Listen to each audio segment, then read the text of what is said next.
तो आज डिस्कस करेंगे New Zealand versus Sri Lanka, India versus Netherlands और पूरे क्रिकेट वर्ल्ड कप के टेबल को। उसके बाद यूसीएल में we'll talk about Manchester United's loss against Copenhagen and Real Madrid's dominating win over FC Braga. And lastly discuss करेंगे Messi's potential farewell game with Barcelona, his interview with Zidane and Mbappe Madrid की transfer saga के latest rumours को। So let's begin.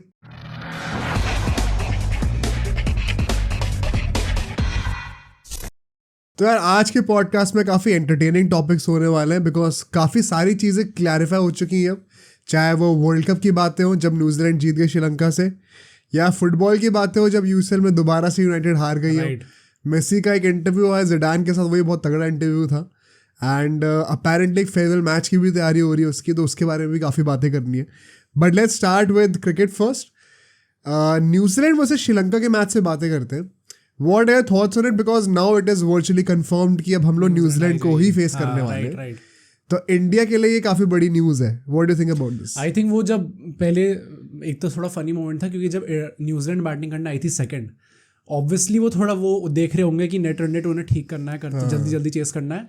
But मेरे दिमाग में ये भी आ रहा था कहीं ऐसा तो नहीं लग रहा कि भाई बारिश ना हो जाए फिर से, इसलिए जल्दी जल्दी खत्म करते हैं मैच। तो वो भी दिमाग में था एंड थोड़ा इसलिए अच्छा लगा मैच देखने में। बट वेरी सैड कि श्रीलंका ने कोई भी फाइट पुट अप नहीं करी उस मैच में। मतलब मैं जेन्युइनली बता रहा हूँ, जब श्रीलंका की पहले बैटिंग आ गई ना, तो मुझे लगा अब इस मैच में ना वो पॉसिबिलिटी है कि श्रीलंका शायद जीत जाए। बिकॉज चिन्नस्वामी में आई थिंक पहले बैटिंग करके आप 350-400 रन बना सकते हो, हाँ। तो फिर वो चेस करना हमेशा मुश्किल होते हैं ओडीआईज में।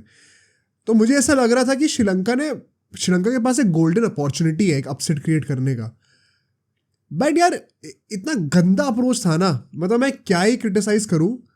एक होता है कि आप अग्रेसिव अप्रोच लेके जाना चाहते हैं, और इस मैच से पहले ना वो जो प्री मैच शो होता है पूरा, उसमें स्टार स्पोर्ट्स से सब लोग हाइप कर रहे हैं, बिल्डअप कर रहे हैं कि Sri Lanka now has nothing to lose, तो they will play with a bang, और ऐसे करके कि बहुत ही फायरी उनका आउटलुक होगा। राइट। और भाई वो ऐसा था इन रियलिटी की, मतलब हर बॉल पे आप इतना पिटाई करने जा रहे हो कि आउट ही हो जा रहे हो। पहले के 10 ओवर के अंदर ही आपके 5-6 विकेट गिर गए थे। राइट। तो गेम तो पहले 10 ओवर में खत्म हो गया, मतलब आधी टीम आपकी निकल चुकी है तब तक। क्या ही फाइट रह गई थी। ऑल्दो कुछ 70-75 रन उन्होंने बना दिए थे पहले के 10 ओवर में, बट आधे विकेट 5 विकेट गिर चुके थे। राइट। तो ऐसी फाइट देकर, ऐसा इंटेंट दिखाकर क्या फायदा जो आपको खुद ही को डिस्ट्रॉय कर दे। तो बहुत ही सेंसलेस बैटिंग अप्रोच था मेरे हिसाब से तो ये। And as much as we can give credit to the New Zealand bowlers, इस पे इक्वल क्रिटिसिज्म जाता है श्रीलंका के बैट्समैन को, हाँ। क्योंकि बहुत गंदा एग्जीक्यूशन एंड एफिशिएंसी और स्किल्स दिखाए इन लोगों ने। What would you say about their batting display? I think batting तो गंदी थी, बट यहाँ पे अगेन न्यूजीलैंड की बॉलिंग को भी मैं थोड़ा क्रेडिट दूंगा क्योंकि बोल्ट भी वापस 3 विकेट लेता है, थोड़े फॉर्म में है just before the semifinals. Let's see what will happen. But उसके साथ ही जो उनके स्पिनर्स हैं, इवन रचिन रविंद्रन ने बैटिंग भी अच्छी करी है एंड बॉलिंग भी अच्छी करी है। बॉलिंग में भी वो 2 विकेट लेता है, तो again he is kind of showing कि कितना बड़ा प्रोस्पेक्ट है वो आगे चल के, एंड कितना बड़ा परफॉर्मेंस दे सकता है वो। Even in this world cup we have seen कि इस टाइम पे highest wicket leading run scorer है, डिकॉक को सरपास कर गया 20-25 रन से। एंड रचिन रविंद्र, डिकॉक और फिर विराट कोहली शायद। तो both of them have one game in hand, de Kock and Virat Kohli. हाँ, राइट। बट नहीं, स्टिल यार मतलब पहला वर्ल्ड कप खेलते हुए 24 साल की उम्र में कर रहा है भाई। बट अच्छी बात ये है कि वी काइंड ऑफ नो कि अब इन तीनों में से ही मोस्ट प्रोबेबली होने वाला है कोई top scorer, unless and until Warner या रोहित शर्मा कुछ ज्यादा ही पगला जाते हैं, 200 मारने चले कोई भरोसा नहीं है कोई। Exactly.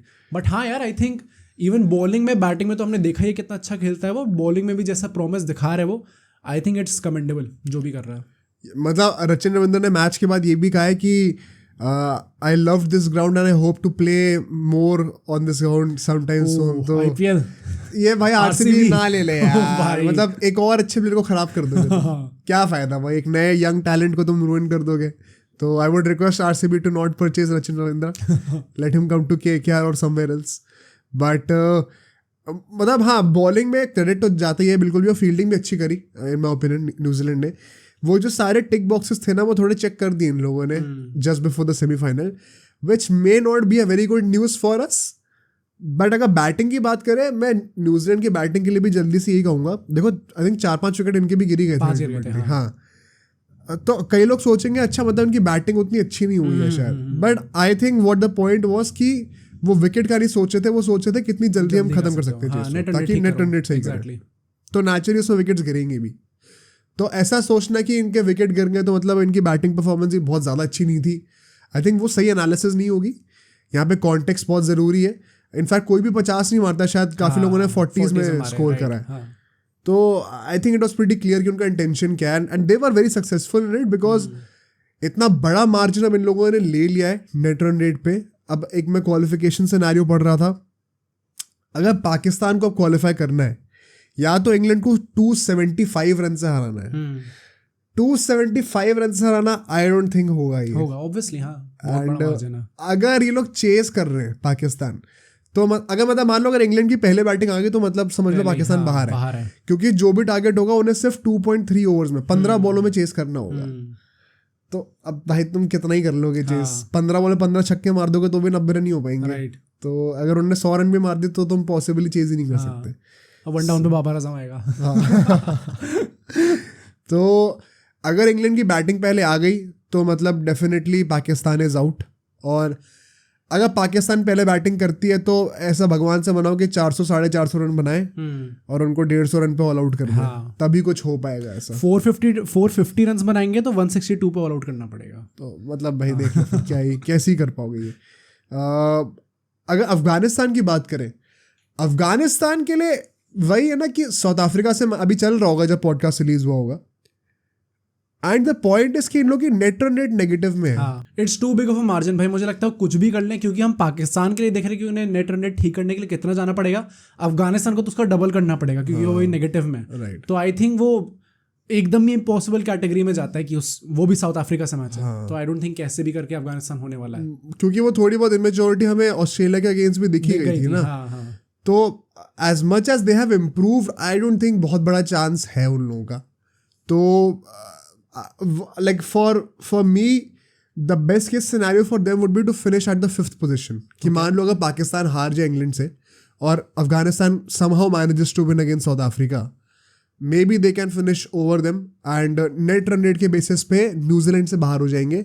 So that would be a big consolation prize for them कि number of points के basis पे वो same पे ही थे, बस नेट रन रेट के चक्कर में बाहर हुए. तो एब्सोल्यूट टर्म्स में दोनों की परफॉर्मेंस सिमिलर थी वर्ल्ड कप में. बस वो फाइन मार्जिन के बेसिस पे रह गए. तो it is a big victory for Afghanistan on a positive note. And also very interestingly इस बार वर्ल्ड कप में 5 मैचेस जीत कर भी लोग क्वालिफाई कर गए. यूजुअली 6 मैचेस जीतने पड़ते हैं. तो that just once again goes on to show कितना क्लोज रहा है ये वर्ल्ड कप. एंड अभी भी हमें नहीं पता कि कौन क्वालिफाई करेगा, ऑल्दो सैटरडे तक सब कुछ कंफर्म हो जाएगा क्या कैसे होने वाला है. In my opinion, I think New Zealand has qualified. अब इसमें कोई changes नहीं होंगे. And the only change in the table in the top 4 that we could see is कि ऑस्ट्रेलिया साउथ अफ्रीका के ऊपर निकल जाए.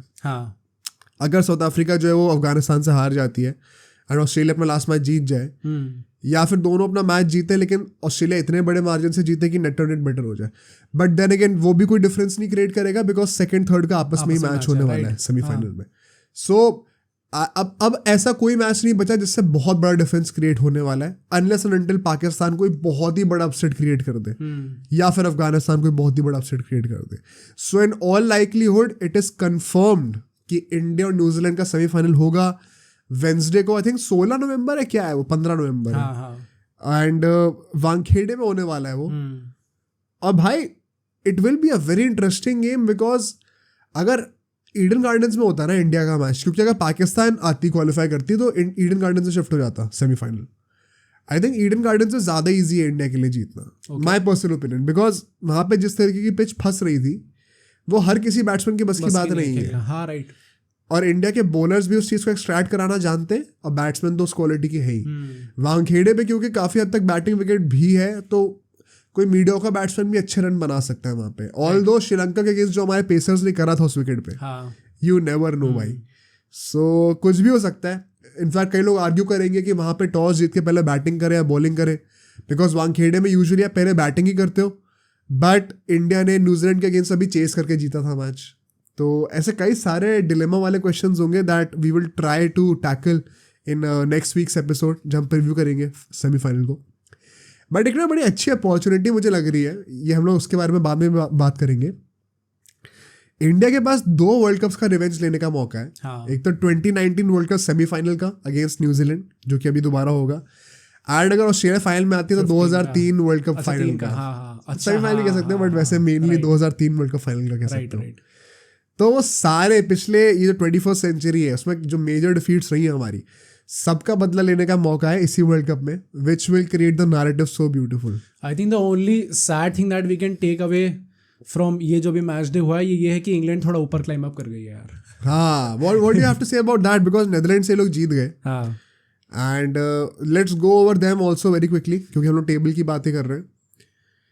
एक तो वो स्टोक्स ने 100 मार दी finally, some shining spot in their batting lineup. Right. I know initially एक दो मैच में रूट ने रन मारे थे, बट उसके बाद से ही has been horrendous. In fact Root तो बहुत ही गंदा खेला भाई साहब. अभी जो आउट हुआ जिस तरीके का नेट करवा के, हाँ एकदम ही बहुत ही शेमफुल. उसके वो पापा आए हुए थे देखने के लिए, वो ऐसे कर रहे थे क्या कर रहा है भाई. तो बट हाँ यार, आई वुड से कि नेदरलैंड्स का भी अब काइंड ऑफ कंफर्म होगा कि लास्ट ही फिनिश करेंगे, which is also little sad because India से ही मैच है तो पता ही है कि अभी थोड़ा सा उसके बारे में बात करना है, थोड़ी पिटाई हो सकती है. बट श्रीलंका भाई, मतलब now that they have lost to New Zealand, second last पे है वो, and most likely second last पे ही फिनिश करेंगे. A very big boost to Bangladesh and England, because although I think Bangladesh का लास्ट मैच ऑस्ट्रेलिया से है, एंड अगर वो if they lose with a big enough margin तो वो नेट ऑन नेट के बेसिस पे श्रीलंका से नीचे आ जाएंगे. इंग्लैंड को आई थिंक इतना बुरा मार्जिन से तो नहीं हारेंगे पाकिस्तान से कि मतलब सीधा ही नीचे आ जाए. अगर वो पाकिस्तान क्वालिफाई करने लायक मार्जिन से जीत गई तो इंग्लैंड डेफिनेटली लास्ट में फिनिश करने वाली है. बट मतलब श्रीलंका के लिए हमने स्टार्टिंग में डिस्कस किया था वर्ल्ड कप के, जो हम प्रेडिक्शंस कर रहे थे कि why they would probably finish in the bottom 3 and below Bangladesh. It kind of did turn out to be true, because कई लोग सोच रहे थे कि, इनफैक्ट हमने भी ये चीज़ कही थी, श्रीलंका के पास इतना स्कोप है, they can finish in the top 4 as well as in the bottom 3. But why did we choose bottom 3? Because inexperience काफ़ी था. एंड जो टीम की स्ट्रेंथ्स है ना, वो इंडियन कंडीशंस को काइंड ऑफ मैच नहीं कर रही थी. बहुत ही आयरॉनिक है ये बोलना, बिकॉज सब कॉन्टिनेंट टीम सब कॉन्टिनेंट पे कैसे मैच नहीं कर रही. बट इस बार का जो वर्ल्ड कप हुआ, आप सबने देखा कितनी सारी विकेट्स बैटिंग फ्रेंडली रही है, तो उस पर फिंगर स्पिनर्स का चलना बहुत मुश्किल है. Right. And Sri Lanka dominative finger spinners के थ्रू करती है, लेग स्पिनर कोई है ही नहीं उनके पास. तो हेमंता करके भी आया था, बट वो you know how it is. So Sri Lanka के लिए भी काफ़ी सैड न्यूज़ है, बिकॉज पता है जो टीम्स बाहर हो भी चुकी है ना, उनके लिए फिर भी they have a lot to play for, because champions trophy का क्वालिफिकेशन वहाँ पे स्टेक पे है.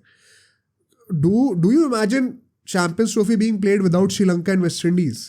आई थिंक हो सकता है, एंड स्पेशली हमें ये चीज़ दिख गई है कि कितना गंदी मैनेजमेंट भी रही है श्रीलंकन बोर्ड के हिसाब से, क्योंकि पूरा बोर्ड ही अब सैक हो चुका है. तो जब पूरे बोर्ड को ही आप सैक, उसका भी क्या लॉजिक है वो समझ मुझे नहीं, मतलब जब वो न्यूज़ आई मुझे लगा थोड़ी ट्रोलिंग वाली है कि आई डोंट थिंक कि एक्चुअली में हो सकता है कि आपने पूरा बोर्ड ही सैक कर दिया हो, but it actually turned out to be true and it is quite surprising कि आपने, मतलब इट कैन ऑल्सो बी थोड़ा रिएक्शनरी काफ़ी डिसीजन हो सकता है, मतलब एटलीस्ट वर्ल्ड कप का खत्म होने का तो वेट करते एग्जैक्टली. क्योंकि अब या तो जो नया बोर्ड आएगा वो एकदम ही अलग लेवल पे लेके जाएगा, या फिर हो सकता है कि सारे ही एकदम नया आया हो तो थोड़ा जेलअप होने में भी टाइम ले, डिसीजंस पता नहीं कैसे लिए जाएंगे इस टाइम पे. तो आई डोंट रियली नो कि श्रीलंकन क्रिकेट का यहाँ से फ्यूचर क्या है एग्जैक्टली, क्योंकि थोड़ा सा इस टाइम पे फॉगी हो रहा है. तो देखने में, मतलब देखना पड़ेगा क्या करते हैं. बट चैंपियंस ट्रॉफी वाला सीन तो एक्चुअली में, बट वही बात है कि अगर श्रीलंका की जगह इंग्लैंड होती तो मुझे ज़्यादा खुशी होती. अगर चैंपियंस ट्रॉफी में इंग्लैंड नहीं होती तो इससे बड़ा डाउनफॉल नहीं देखा, लूजर वाला जो केस है ना, वो कुछ नहीं होता. Right. But somehow they have managed to pull things back, and अगर इंग्लैंड बॉटम 2 या 3 में फिनिश करती तो जेन्युइनली बहुत बड़ा सरप्राइज होता. For me England finishing in bottom 3 would be a bigger surprise than Afghanistan qualifying. Okay, would you agree with that statement? इस tournament से पहले तो आई डोंट थिंक मैंने ऐसा सोचा था कि अफगानिस्तान क्वालिफाई करने के पास भी आएगी. तो हमने भी तो नहीं सोचा था कि इंग्लैंड बॉटम 3 में आएगी, हम तो फाइनल सोच रहे थे. आई थिंक इक्वल है यार, पता नहीं क्यों I can't choose one of the other, क्योंकि दोनों चीज़ें बहुत ही ज़्यादा, मतलब देखो अफगानिस्तान के लिए हमने हमेशा से ये तो कहा ही है ना, या फिर सब एक्सेप्ट भी करते हैं कि थ्रेटनिंग टीम तो है, पोटेंशियल बहुत है, एक्सपीरियंस कम है. बट इंग्लैंड के लिए तो आई डोंट थिंक किसी ने भी सोचा था कि बॉटम 3 में फिनिश कर सकते हैं. नहीं, बॉटम 3 है, बट ऑल्दो अफगानिस्तान वाला भी जो थ्रेटनिंग वाली चीज़ हमने देखी है, वो हमने यही कहा है कि T20 साइड में दिखती है. इस वर्ल्ड कप उन्होंने जितने भी तरीके से वो चीज़ रेप्लिकेट करके दिखाई है, they have done a phenomenal job. But हाँ यार, मतलब अगर मैं हाइंडसाइट में सोचूं कि ये दोनों चीज़ें हो चुकी है, बहुत ही ज़्यादा अनप्रेडिक्टेबल चीज़ें थी हैं, बट हाँ मे भी कह सकते हैं कि शायद इंग्लैंड का बॉटम 3 में फिनिश करना ज़्यादा सरप्राइजिंग है। ऑल्दो अब आई डोंट थिंक शायद बॉटम 3 फिनिश करेंगे। हाँ अब तो चांस है कि ऊपर फिनिश करें, बट कितना ऊपर करते हैं वो देखने वाली बात होगी। बट ठीक है, now let's move on to India versus Netherlands for a bit, because हमने टेबल को काफ़ी डिटेल में डिस्कस कर लिया है एंड ये लास्ट मैच होगा ग्रुप स्टेज का, एंड इस मैच का सबसे कम इफेक्ट पड़ने वाला है पूरे टेबल पे, बिकॉज नेदरलैंड्स लास्ट पे तो लास्ट पे ही रहेगी और इंडिया फर्स्ट पे तो फर्स्ट पे ही रहेगी। There is nothing that is going to change with this game. कोई प्रीव्यू ज्यादा करने का सेंस है नहीं इसका, बिकॉज सब जानते ही है क्यों नहीं है सेंस। अगर हम लोग टॉस की बात करें तो आई थिंक टॉस जीत के भाई प्लीज बैटिंग कर ले पहले, क्योंकि चिन्नस्वामी में I want to see India score 400, I want to see Rohit Sharma and Virat Kohli score 100। Start padding कर लो, एंड आई एम अफ्रेड कि अगर इंडिया की पहले बॉलिंग आ गई तो गेम बहुत छोटा हो जाएगा भाई। ऑल्दो वन कुड आर्ग्यू कि भाई हमें दिवाली सेलिब्रेट करनी है और इसलिए हमें जल्दी से निपटाओ, मैच खत्म करो। प्लेयर्स भी सोच रहे होंगे, वैसे थोड़ा अजीब नहीं लग रहा कि दिवाली के दिन क्यों कर रहा है इन लोगों के लिए? मतलब मुझे हाँ कहीं ना कहीं शायद वो चीज़, वैसे पता नहीं क्या होगा नहीं होगा, बट हाँ आई डिडंट एक्सपेक्ट, क्योंकि जब हम लोग शेड्यूल देख रहे थे कि सारे मैचेस किस किस दिन पे है, तो I was also very surprise कि दिवाली के दिन इन्होंने एक्चुअली इंडिया का ही मैच रखा है, और किसी के रखते तो I could have understood that, but India का ही है। बहुत सरप्राइजिंग चीज़ है, क्योंकि यूजुअली हम देखते नहीं ऐसे फेस्टिवल्स पे मैचेस होना। मुझे लगता है वो लास्ट ग्रुप स्टेज मैचेस के लिए इंडिया का रखना चाहते थे वो, पॉसिबली हो सकता है। एंड क्योंकि संडे को ही खत्म करना पड़ता ताकि अगला जो फ्रेश वीक है उसमें सारे सिर्फ नॉकआउट स्टेजेस के ही मैचेस हो, तो कोई चॉइस ही नहीं थी। दिवाली बाय चांसेस बस संडे को पड़ गई, बट प्लेयर्स के लिए थोड़ा अनफेयर है भाई, मतलब they also deserve a holiday on Diwali, right. But I don't think it would matter much to them. सबके दिमाग में एक ही चीज होगी भाई इस टाइम पे, वर्ल्ड कप ही जीतना है भाई, तो इट्स बेटर फॉर देम कि वो अपना, in fact they would be happy enough to spend their Diwali on the field I guess, but I won't be surprised if they are genuinely keen on ending the game very early. हो सकता है, and for that reason they might choose to bowl first, but I am just hoping कि batting कर ले भाई पहले, क्योंकि conditions चाहे कैसे भी हो जाए चिन्नस्वामी में हमेशा बैटिंग फ्रेंडली तो रहेंगी। Would love to see all of these players score big hundreds and 300-400 run बनाए और फिर 50 पे ऑल आउट भी कर दे हो सके तो। बट अगर एक जो पॉइंट ऑफ डिस्कशन हो सकता है यहाँ से, वो हो सकता है प्लेइंग 11 का। वो क्या लगता है तुम्हें? आई थिंक काफ़ी जेन्युइन रेस्ट वाली सिचुएशन हम देख सकते हैं एक्चुअली में, क्योंकि दिवाली है एंड अगेन थोड़ा रेस्ट मिल जाए तो अच्छा ही है। But to be very honest, जिस तरीके से रोहित शर्मा जा रहे हैं throughout this world cup, पता नहीं क्यों ऐसा लगता है मुझे कि बहुत ज़्यादा चेंजेस शायद देखने को ना भी मिले हमें। ऑल्दो यू कुड आर्ग्यू कि इस बार सिर्फ 2 दिन बाद ही सेमीफाइनल है, हाँ, तो अब शायद रेस्ट करा सकता है वो, मे भी करा सकता है, बट आई थिंक काफी मेजर चेंजेस शायद जैसे अश्विन खेलता है वो आई डोंट थिंक सो दिखेगा अगेन इस मैच में। नहीं दिखेगा, पता नहीं, मुझे फीलिंग आ रही है शायद ना भाई थोड़ी सैड चीज होगी, बट थोड़ा वैसा नहीं लग रहा कि भाई फिर लाइक क्यों थे यार जब एक ही मैच खिलाना था, इतना हाइप, हाँ ज्यादा हाइप हो गई थी पहले। अच्छा, I would want to see changes, क्योंकि मुझे लगता है कि सेमीफाइनल के लिए फ्रेश रखो। ऑल्दो अगर वो खिलाते भी है मेन प्लेयर्स को तो भी आई गेट वाई, क्योंकि 6 दिन का ब्रेक ऑलरेडी हो चुका है, तो तुम्हें वो रिदम जो विनिंग स्ट्रीक है वो तोड़ने का मन भी नहीं करेगा ज्यादा, जो अच्छी रिदम चल रही है सबकी वो तोड़ने का मन नहीं करेगा। तो अगर खिलाते हैं पूरी 18 को तो भी मुझे समझ में आता है क्यों खिलाएंगे, बट क्योंकि 0 स्टेक्स वाला मैच है, नेदरलैंड से है, लास्ट गेम है और 2 दिन बाद ही सेमीफाइनल भी है, वो भी न्यूजीलैंड से है, तो I think you might want to rest a few players, and so in that I would personally argue कि जितने भी 4 सब्स्टिट्यूशंस है ना हमारे, सबको ले सारे यूज कर लो। ओके, प्रसिद्ध कृष्णा को भी डेब्यू करा दो भाई, कराना है तो। मे बी रेस्ट बुमराह, उसके जगह प्रसिद्ध कृष्णा को आप ले आओ, अश्विन को ले आओ, मे बी कुलदीप यादव या फिर जडेजा में से किसी को रेस्ट करा दो, because I am sure batting वहां तक जाएगी भी नहीं इस बार। तो अगर आपको ऐसा लग रहा है कि कुलदीप यादव को तो खिलाना ही है, तो पर जडेजा बैटिंग बॉलिंग दोनों करता है तो उसका वर्कलोड ज़्यादा है, तो मे बी अश्विन को जडेजा के जगह पे आप ला सकते हो। के राहुल को रेस्ट करा के ईशान किशन को वापस खिला सकते हैं। अपना एक और सब्स्टिट्यूशन कौन बचा है? के राहुल हो गया अपना, प्रसिद्ध कृष्णा हो चुका है, अश्विन हो चुका है, एंड एक और बचा कौन था भाई एक और सब्स्टिट्यूशन? हार्दिक पांड्या तो जा ही चुका है, उसके जगह पे प्रसिद्ध कृष्णा है ना। भाई ऐसे कैसे भूल गया भाई हम लोग? चलो अभी आ जाएगा दिमाग में। द पॉइंट इज कि पॉइंट मेरे यहाँ पे यही है कि सबको जो है इक्वली रेस्ट करके रोटेट करके सबको एक मौका मिल जाए ताकि आराम से सब लोग खेल सके, कोई जल्दबाजी की चक्कर नहीं है। बिकॉज मतलब मेरा ना ये मानना है कि specially for guys like Bumrah, अगर आप बाय चांस कुछ थोड़ा सा भी निगल विगल कुछ हो गया, वो अगर पाकिस्तान होती ना सेमीफाइनल में तो मैं कहता कि कोई बात नहीं, फिर भी चल जाएगा। बट न्यूजीलैंड के अगेंस्ट आई नो हमने उनको हराया है अभी, बट फिर भी वो जो मेंटल बैरियर होता है ना कि अरे यार अभी न्यूजीलैंड से मैच पड़ा और अभी इंजरी भी होगी किसी को, क्या stars are not with us, क्या चीज़ें दोबारा किस्मत पलट रही है क्या, वो नैरेटिव दिमाग में लाना ही क्यों है। नहीं, नीदर वे आई थिंक एक जो हमारे थ्रू आउट दिस कैंपेन जो 2 मैचेस थोड़े क्लोज गए हैं, ऑन पेपर तो चलो ऑस्ट्रेलिया वाला भी नहीं गया था अल्टीमेटली क्योंकि हम जीत गए थे 35-40 रन से, बट न्यूजीलैंड वाला गेम वॉज जेन्युइनली क्लोज, काफ़ी एकदम एंड तक गया था वो। तो I think through out this campaign जो 8 टीम है जिसके अगेंस्ट हमारा काफ़ी क्लोज गेम रहा है वो न्यूजीलैंड ही रहा है। तो आई थिंक ईदर वे इतना लाइटली नहीं लेना चाहिए सेमीफाइनल में, चाहे हम कैसा भी मतलब न्यूजीलैंड वाला गेम साउथ अफ्रीका से भी ज्यादा क्लोज था। एंड बाय द वे मुझे भी याद आया शार्दुल ठाकुर भाई, अच्छा हाँ ओ भाई ठाकुर साहब भूल गए, लॉर्ड को भूल गए, तो लॉर्ड को भी खिला सकते हैं अभी, किसी ने भी खिला सकते हैं। सिराज को क्या हमें रेस्ट कराना चाहिए? आई don't think so, I think Shami Siraj दोनों को खेलना चाहिए, तो पेसिंग में तो आई थिंक एक ही जगह है कि शामी को तो रेस्ट कराने का पॉइंट है नहीं। Why not play Shardul Thakur in place of अपना प्रसिद्ध कृष्णा को स्टार्ट ही कराना है। मतलब हाँ अगर वो प्रेफरेंस वाली बात आ रही है तो फिर शार्दुल को दे दो, बट अगर चारों को खिलाना है तो that is what I am saying, तब you might want to rest somebody. Okay so देख सकते हैं यार, मतलब वो आपकी मर्जी, आपको कैसे रोटेशन करना है, बिकॉज ओवर रेट का भी सीन तो हो नहीं रहा आजकल। जब ऑल आउट हो जा रही है टीम 50 ओवर के अंदर तो ओवर रेट का सीन क्या ही होगा।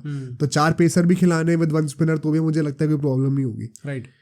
But I would like to see all the 4 changes being played in this playing 11। तो शार्दुल ठाकुर, प्रसिद्ध कृष्णा, अश्विन एंड अपना ईशान किशन, चारों को ले आओ, and KL Rahul, Bumrah, maybe Jadeja and somebody between अपना मोहम्मद शामी सिराज एंड सिराज, उसको रेस्ट करा सकते हो आप if you want to.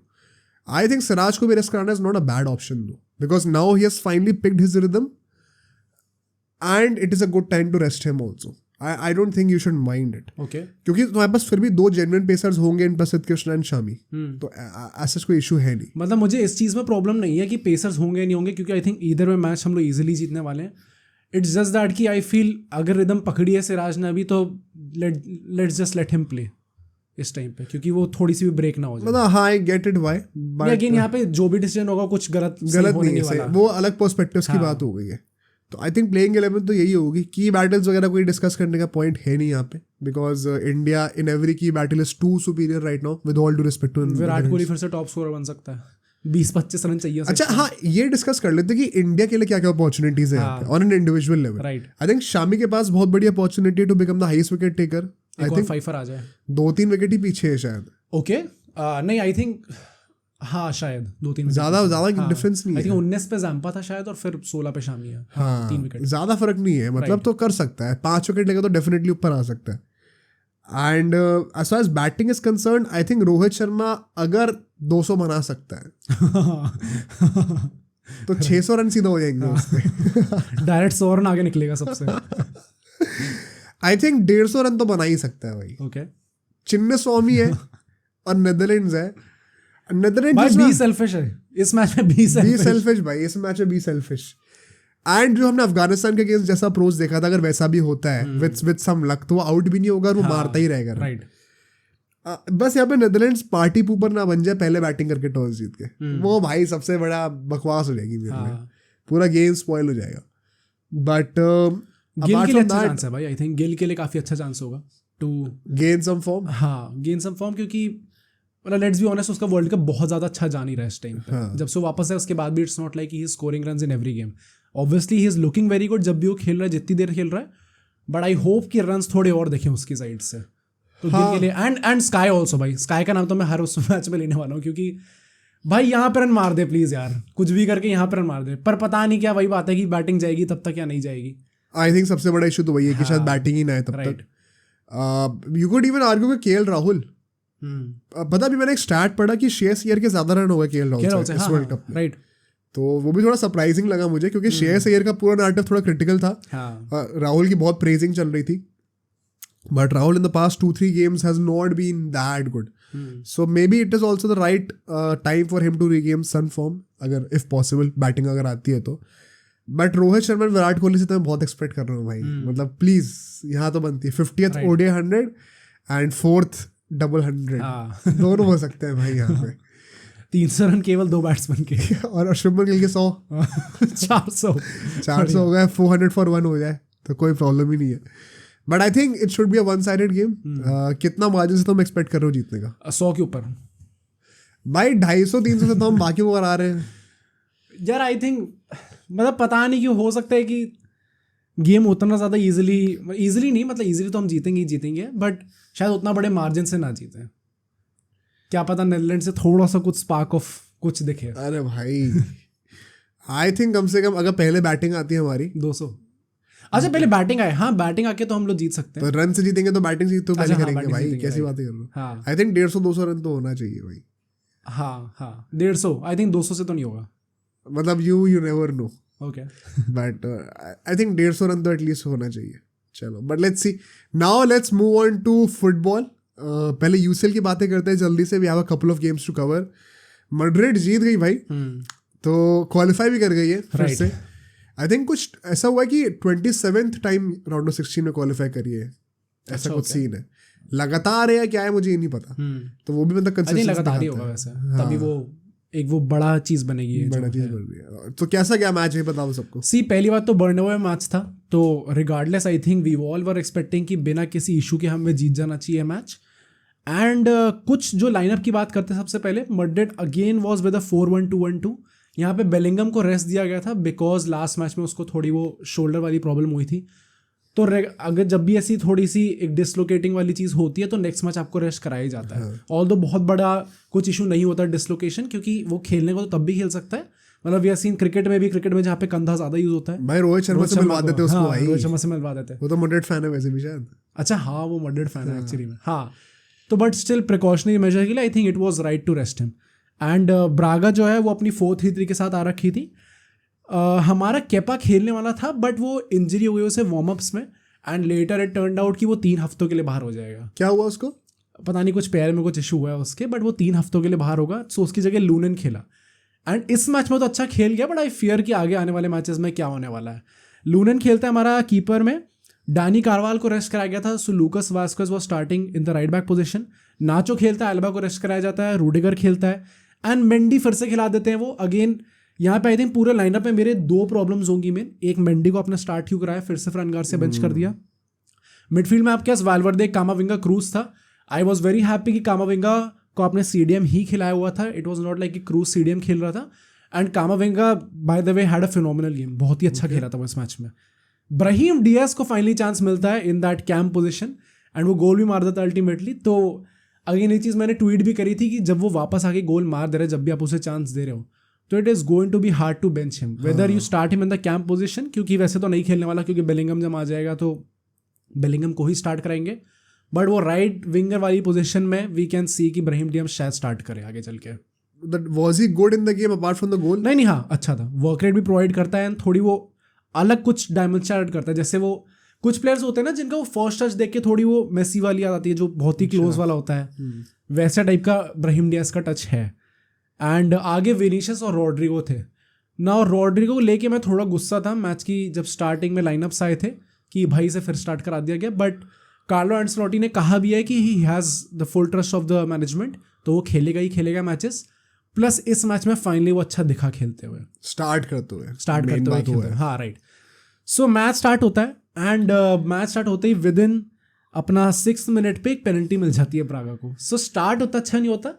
I would से लूकस वास्केज की ऑब्वियसली गलती थी, वहाँ पे वो फाउल करता है एक ब्रागा के विंगर पे एंड बहुत स्टूपिड फाउल था, बहुत फालतू में उसने ऐसे आगे भाग रहा था, उसने ऐसे पकड़ के खींच दिया उसे, बहुत क्लमजी फाउल था। एंड आई वुड से कि स्टार्टिंग के 15-20 मिनट पे तो लूकस वास्केज वाज लुकिंग हॉरेंडस, बहुत ही ज़्यादा आउट ऑफ पोजीशन लग रहा था, आउट ऑफ प्लेस लग रहा था देखने में, विच इज़ ऑल्सो नेचुरल। जब आप इतना कम स्टार्ट करते हो और डायरेक्टली फिर ऐसे यूसीएल गेम में स्टार्ट कर रहे हो तो थोड़ी प्रॉब्लम होती है। बट हाँ, लेटर ऑन जैसे जैसे गेम आगे चलता गया लूकस वास्केज सेटल हो गया। द बिग थिंग इज कि लूनन ने पेनल्टी सेव कर ली, तो इस मैच में तो ऑब्वियसली 10/10 रेटिंग मिलेगी उसको। बट आगे आने वाले मैचेस में, क्योंकि obviously Lunin is not starting material. Was it a bad penalty या फिर सेव बहुत अच्छा था? नहीं यार, मतलब आई थिंक बैड पेनल्टी तो नहीं कहूंगा, क्योंकि वो उसने कोने में ही मारी थी। इट्स जस्ट दैट कि उसने प्रेडिक्ट सही कर ली। एंड रिगार्डलेस आई थिंक जब भी कोई पेनल्टी सेव होती है तो it is always because keeper बहुत अच्छा है, क्योंकि लूजिंग गेम ही है भाई पेनल्टी किक्स। तो उसके बाद बात करें तो वास्कस का आधा ही सेट थोड़े चीप एरियाज में पोजीशन लूज कर रहा था, बहुत इजीली कर दे रहा था, तो वहाँ पे आई थिंक थोड़ा सा शेकी लग रहा था देखने में। उसके 12th मिनट पे अपना ब्राहिम डियाज का गोल आता है, बट द थिंग इज कि वो कैंसल आउट हो जाता है क्योंकि बॉक्स के अंदर before Vinicius gave the final assist वहाँ पे एक फाउल कर देता है, उसकी वजह से वो बाद में गोल वापस कैंसिल कर दिया जाता है एंड गोल नहीं हो पाता ultimately. But within the next 15 minutes Brahim Diaz फिर से एक और गोल मारता है एंड ये फाइनली गोल हो जाता है। यहाँ पे मैं रॉड्रिगो की थोड़ी तारीफ करूँगा क्योंकि थ्रू आउट द गेम हमने देखा है रॉड्रिगो जो है वो थोड़ा एब्सेंट लग रहा था in these past couple of games. इस मैच में the one thing that he did good was वो कंटिन्यूसली अटैक करने का सोच रहा था। इस पूरे गोल में भी वो एक लेफ्ट हैंड साइड से एक इन बिहाइंड रन निकालता है, तो हमेशा जो आगे के फॉरवर्ड्स होते हैं अगर आपके पास बॉल प्रॉपरली नहीं आ पा रही है, what you should do is try to make in behind runs ताकि डिफेंस थोड़ा पीछे खींचे। तो जब वो पीछे रन बनाता है उसको मेंडी बहुत अच्छे से पिकअप करता है एंड काफ़ी टाइम रन भी थी रॉड्रिगो की, तो वो एकदम कोने में लेके जाता है और फिर कटबैक करता है। Brahim Diaz again I would say कि गुड पोजिशनिंग, क्योंकि आपको होना तो पड़ता ही है सही पोजीशन पे गोल मारने के लिए, बट हाँ टैप एंड गोल था, बहुत ऐसा एक्स्ट्रॉर्डनरी गोल नहीं था, बट हाँ भाई क्रेडिट वेडिट जो रॉड्रिगो काफ़ी अच्छा काम था इस गोल पे। And the one thing that I notice throughout the game was Lucas Vazquez जब वो नॉर्मली सेटल इन हो गया गेम में, बिकॉज हम लोग अटैक कर सकते थे इस टीम को, although again I would say कि ब्रागा ने काफ़ी अच्छा यहाँ पे फर्स्ट हाफ में डिस्प्ले करा, काफ़ी बार वो थ्रेटनिंग लग रहे थे। इनफैक्ट पूरे फर्स्ट हाफ में उन्होंने जो एक्सजी क्रिएट किया था वो हमसे ज़्यादा था, 1.08 का एक्सजी उन्होंने क्रिएट किया था और हमने 0.98 का किया था। ओके जस्ट ज़्यादा था बट हाँ काफ़ी मतलब था रिस्पेक्टेबल था। थोड़ा शेमफुल है ये कह सकते हैं 3-0 तो हम जीते गए ना अल्टीमेटली। बट हाँ लूकास वास्कोस की मैंने चीज़ क्या नोटिस करी कि because we could attack them properly, इसलिए लूकास वास्कोस को एकदम आगे भेजा जा रहा था। And again credit where is due अपना वाल्वर्दे, मिडफील्ड में भी प्रेजेंस एंड राइट बैक में भी प्रेजेंस, दोनों पोजीशन वो एक ही टाइम पे खेल रहा था। ओके तो ऐसे टाइप के प्लेयर्स वाल्वर्दे टाइप के जो कि एकदम प्रॉपर पावर हाउस होते हैं, इनका होने का फायदा यही है। इवन जैसे वाल्वर्दे है तुम्हारी टीम में गावी है, ये प्लेयर्स जो है ना मतलब बेसिकली कॉम्पनसेट कर सकते हैं किसी भी बंदे के लिए जो भी आउट बॉक्स थोड़ा जा सकते हैं एग्जैक्टली। तो आई थिंक वहाँ पे उसको मैं क्रेडिट दूंगा एंड वास्कस को आगे करने का सेंस भी इसलिए था क्योंकि क्रॉसिंग ही उसकी मेन एबिलिटी है। And I am not just talking about aerial crosses क्योंकि स्ट्राइकर खेल नहीं रहा था हमारा, बट जो लो क्रॉसेस पुट इन करते हैं जो थोड़े थ्रेटनिंग से होते हैं जिस पर वन टच गोल हो सकता है, आई थिंक वो भी बहुत अच्छे पुट इन करता है वास्कस। तो I think it made all the sense. कामाविंगा का आई हैव टू मेंशन कि उसका जितनी भी देर वो खेला he had a great game, चाहे हम इंटरसेप्शंस की बात करें, टैकल्स की बात करें, इवन समटाइम्स वो सीडीएम वाली पोजीशन छोड़ के आगे जा रहा था। एंड यहाँ पे क्रूज का भी थोड़ा अप्रिशिएट करना पड़ेगा क्योंकि जब भी कामाविंगा आगे जाता है क्रूज फॉल इन कर जाता है। He has that experience and temporarily वो जो है वो सीडीएम वाली पोजीशन पे खेल सकता है। तो आई थिंक यहाँ पे काफ़ी अच्छा कॉम्प्लीमेंट कर रहे थे वो लोग एक दूसरे को।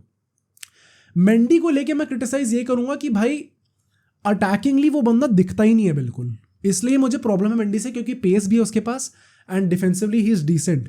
बट द फैक्ट इज कि आप मड्रिड के लेफ्ट बैक को, लेफ्ट बैक की मड्रिड में जो लेफ्ट बैक से उनकी हिस्ट्री है कि वो आगे जाते हैं, हाँ रॉबर्टो कार्लोस मार्सेलो आगे जाके प्रॉपर अटैकिंग थ्रेट प्रोवाइड करते हैं। मेंडी के पास जब भी बॉल आती है भाई वो बंदा बैक पास ही देने को सोचता है, तो इतना इरिटेटिंग हो जाता है वो समटाइम्स क्योंकि आप एक आगे पास पिक कर सकते हो जिससे अटैक बन सकता है, but you choose to be safe and give a back pass. Is Camavinga better left back than Mendy right now? हाँ भाई easily not just right now, I think पिछले 2 सीजन में आराम से। And that just again tell you कि कितना गंदा है मेंडी इस टाइम पे कि कोई और बंदा आके उससे अच्छा खेल रहा है। लास्ट 10 मिनट्स में आई थिंक ये जो ब्रागा वाली चीज़ देखी थी कि वो अटैक कर रहे थे, वो चीज़ हमने थोड़ी कम देखने लग गए। इनफैक्ट मड्रिड ने प्रॉपर डोमिनेशन स्टार्ट कर दिया था इन द लास्ट 35 मिनट्स से 45 मिनट्स के बीच में, लाइक पोजीशन भी मेंटेन कर रहे थे और एकदम बॉक्स के बाहर पूरा कैंप सेट कर रखा था उनके बॉक्स के बाहर। डिफेंडर्स भी एकदम आगे चढ़े हुए और शूट लिए जा रहे हैं। बट हाँ भाई गोल तब तक एक ही आया था। फिर हाफ टाइम होता है, मुझे लग रहा था कि भाई हमारे थोड़े ज़्यादा गोल हो जाने चाहिए थे और जितना भी थ्रेट किया ब्रागा ने, क्योंकि ऑब्वियसली हमें क्रेडिट देना पड़ेगा उनको भी, उतना नहीं आना चाहिए था भाई। बर्नेबाउ में खेल रहे हो आप लोग, उसके बाद भी अगर आप इतना ज़्यादा चांस दोगे दूसरी टीम को गेम में आने का, तो यू कैन जस्ट इमेजिन कि अगर सिटी बार्सिलोना ऐसी टीम्स खेल रही हो तो क्या हो सकता है आगे जाके। बट सेकेंड हाफ में आई थिंक हमने वो चीज़ एकदम ही नलीफाई कर दी। जो सेकेंड हाफ में आई वुड से ब्रागा की भी गलती थी क्योंकि इंटेंट थोड़ा कम दिखा उनकी तरफ से अटैक करने का, बट मड्रिड ने भी एकदम प्रॉपर कंट्रोल ले लिया था गेम का। इनफैक्ट जो एकदम ब्रीफ पीरियड ऑफ टाइम आया था ऑफ जस्ट 4-5 मिनट्स जहाँ पे हमने 2 गोल मार दिए, वहाँ से गेम एकदम किल हो चुका था। 57 मिनट पे विनीशियस का गोल आता है, लो क्रॉस होता है वास्केस का, एंड वो काफ़ी अच्छी फिनिश कर देता है वहाँ पे, थोड़ा फेक करता है और फिर फिनिश कर देता है। तो गुड साइंस, क्योंकि विनीशियस का गोल आना थोड़ा इंपॉर्टेंट हो रहा था। ये आप बार बार वही हाईलाइट्स नहीं बना सकते कि आप थोड़ा झगड़ा कर लो और फिर उसकी हाईलाइट बन जाए, वो अच्छा नहीं लगता देखने में। तो एक फाइनली गोल आया था तो उस चीज़ की खुशी थी मुझे। एंड फिर 60th मिनट पर रॉड्रिगो का भी गोल आता है, वो भी काउंटर अटैक गोल पड़ रहा था हमारा एकदम, विनीशियस एक पास पिक करता है एकदम ओपन स्पेस में, रॉड्रिगो चिप कर देता है कीपर को। तो वहाँ पे भी क्रेडिट वेट्स जो रॉड्रिगो को देना पड़ेगा, रॉड्रिगो का गेम अच्छा भी गया था काफ़ी। एज आई सेड, थोड़ी प्रॉपर डोमिनेशन था मैड्रिड की तरफ से, कुछ और चांसेस थे, half chances, but I think उस टाइम पे थोड़ा दोनों टीम सेटल हो चुकी थी। उन्हें लगा था कि भाई क्या ही करेंगे अब आगे जाके भी, मैड्रिड को भी लग रहा था कितना ही करना है गोल मार के, 3-0 जीत तो रहे ऑब्वियसली। एंड फिर 75th मिनट पे हमने थोड़े नए प्लेयर्स आते हुए देखे, कारवाल वापस आ जाता है, डियाज को सब्स्टिट्यूट कर देता है कार्लो एंसेलोटी। वो मुझे थोड़ा अजीब लगा कि भाई इतना कम वैसे ही खेलता है वो, उसने गोल नहीं मार दिया है, उसके बाद भी आप सब्स्टिट्यूट कर रहे हो, क्या सेंस बनता है इस चीज़ का। बट ठीक है, मॉड्रिच आता था उसकी जगह, होजेलू आ जाता है रॉड्रिगो की जगह, बहुत ज़्यादा कुछ खास देखने को मिला नहीं उस कैमियो में। अर्दा गुलर नहीं आता, सबको लग रहा था, आई think it was highly anticipated कि अर्दा गुलर की फाइनली हमें देखने को मिलेगा। उसकी जगह निको पास आता है, वो अपना वाल्वर्दे की जगह आता है। निको पास भी हमारा मतलब था थोड़ा टाइम से, उसका डेब्यू था अवेटेड होता है एंड डिसेंट साइंस दिखाता है वो, नॉट मच एक्स्ट्राऑर्डिनरी। बट आर्दा गुलर को लेके बाद में एंसेलोटी से पूछा गया तो उसने कहा कि उसने सिर्फ 4 ही ट्रेनिंग सेशन अभी करें, तो we are kind of taking it slow, क्योंकि अभी इंजरी से आया है वो, तो हम रिस्क नहीं करना चाह रहे इस टाइम पे, which is also understandable. 4 he training sessions हुए तो ज़रूरी नहीं कि आपको स्टार्ट कराया जाए। एंड उसके बाद से आई थिंक जब ये सब्स्टिट्यूट हो गए आफ्टर द 75 मिनट, हमें बिल्कुल ही थ्रेट देखने को नहीं मिला। प्रॉपर डोमिनेशन था, प्रॉपर कंट्रोल था मैड्रिड का, बिल्कुल ही कुछ नहीं देखने को मिला। एंड इसी के साथ मैड्रिड 3-0 जीत जाती है एंड 12 पॉइंट्स हो चुके हैं उनके, तो और क्वालिफाई भी कर चुकी है। तो आई थिंक नापोली भी अल्टीमेटली जीत जाती है, तो वो 3 पॉइंट ही पीछे है, but it's now just about topping the table, क्योंकि क्वालिफाई तो आप कर ही चुके हैं। And I think ultimately top करेगी भी सारे पॉइंट्स लेके, जैसे बायर्न म्यूनिख कर रही है इस टाइम पे। तो अगेन यार, a good performance from Madrid, happy to see कि हमने 3 गोल मारे फाइनली, क्योंकि थोड़े वो गोल्स कम दिख रहे थे हमें मारते हुए। एंड भाई great for all the Madrid fans. But ये तो एक विनिंग टीम की बात हुई है, अब असली मैच की बात करते हैं थोड़ा सा। Manchester United versus Copenhagen. भाई ये गेम ना सबसे एंटरटेनिंग गेम था इस वीकेंड का, लेजेंड बता रहा हूँ मैं। मतलब इससे ज्यादा ड्रामेटिक गेम मुझे नहीं देखने को मिला, इससे ज्यादा क्या है, मतलब चिंदी हरकतें कह लो, तुम ड्रामा कह लो, सब कह लो। पॉइंट इसकी वो 1:30 बजे मैचेस होते हैं ना, तो लगता है कि भाई अगर कुछ ढंग का नहीं कराया ना मैचेस, तो रात गई पूरी वेस्ट हो गई। बट ये वर्थ इट था, मतलब मैं एक्सपेक्ट नहीं कर रहा था इतना एंटरटेनिंग गेम होगा, but with United you never no. तो भाई जब मैच स्टार्ट होता है, पहले तो 2 क्वेश्चन मार्क्स थे यहाँ पे कि रैशवर्ड को राइट विंग पे स्टार्ट क्यों कराया गया। आई थिंक बहुत ऑब्वियस उसका आंसर वही था कि एंटनी को इनको हटाने था एट ऑल कॉस्ट, और गर्नाचो राइट विंग पे खेल नहीं सकता, तो रैशवर्ड को ही खेलना पड़ेगा। अच्छा, पता है इसका एक और एक्सप्लेनेशन है जो कि मैंने कहीं पे किसी आर्टिकल में पढ़ी थी ये चीज़, but like people are saying ten Hag इसलिए सोच रहे उसे राइट में स्टार्ट करने का, ताकि क्योंकि जब लेफ्ट में स्टार्ट करता है तो हमेशा ही कट इन करता है और शूट मारने को जाता है। ये डिट्टो से हमने राल्फ रैग्निक के अंडर भी चीज़ देखी थी। यू रिमेंबर जब हमने उस last to last season Ralf Rangnick जो है ना वो राइट पे खिलाने लग गया था, क्योंकि जब राइट में होता है तो ऑब्वियसली रैशफोर्ड कट इन करके लेफ्ट से शूट लेगा नहीं, तो हमेशा पास देखने को जाएगा। बट द फैक्ट कि ये चीज़ करी जा रही है एक्चुअली में जस्ट टेल्स यू कि रैशफोर्ड की क्या मंद बुद्धि है भाई इस टाइम पे। मतलब कि आपको राइट में स्टार्ट कराया जा रहा है इसलिए ताकि आप शूट ना लो। इतना भी कंट्रोल नहीं है क्या आपका अपने गेम पे? Okay, I was not aware of this. एक और जो बात थी वो थी कि वैन बिसाका फाइनली वापस आ गया था एंड एवेंस को स्टार्ट कराया गया था ओवर वरान। हाँ, यहाँ पे बहुत क्वेश्चंस उठ रहे थे स्पेशली बाय मैड्रिड फैंस कि वरान को क्यों नहीं स्टार्ट कराया। What was your initial reaction on this? भाई I was very surprised. I think इस लाइनअप से मैंने 2-3 और पॉइंट निकाले थे। एक तो था कि आप कोपेनहेगन के अगेंस्ट खेल रहे हो अवे मैच में, आपको चाहो ना चाहो आपको डिफेंसिव कवर चाहिए ही चाहिए होगा। आपने अमराबाद स्टार्ट नहीं कराया भाई, आप एरिक्सन के साथ जा रहे हो और मैकटोमिनी के साथ जा रहे हो। मैकटोमिनी जो प्रॉपर सीडीएम है नहीं, एरिक्सन जिसके फेफड़े बाहर आ जाते हैं भाई, वो बंदा नहीं खेल सकता 90 मिनट उस इंटेंसिटी पे इस टाइम पे। उसको ऑल्दो हाफ टाइम पे सब्स्टिट्यूट कर देते हैं, राइट।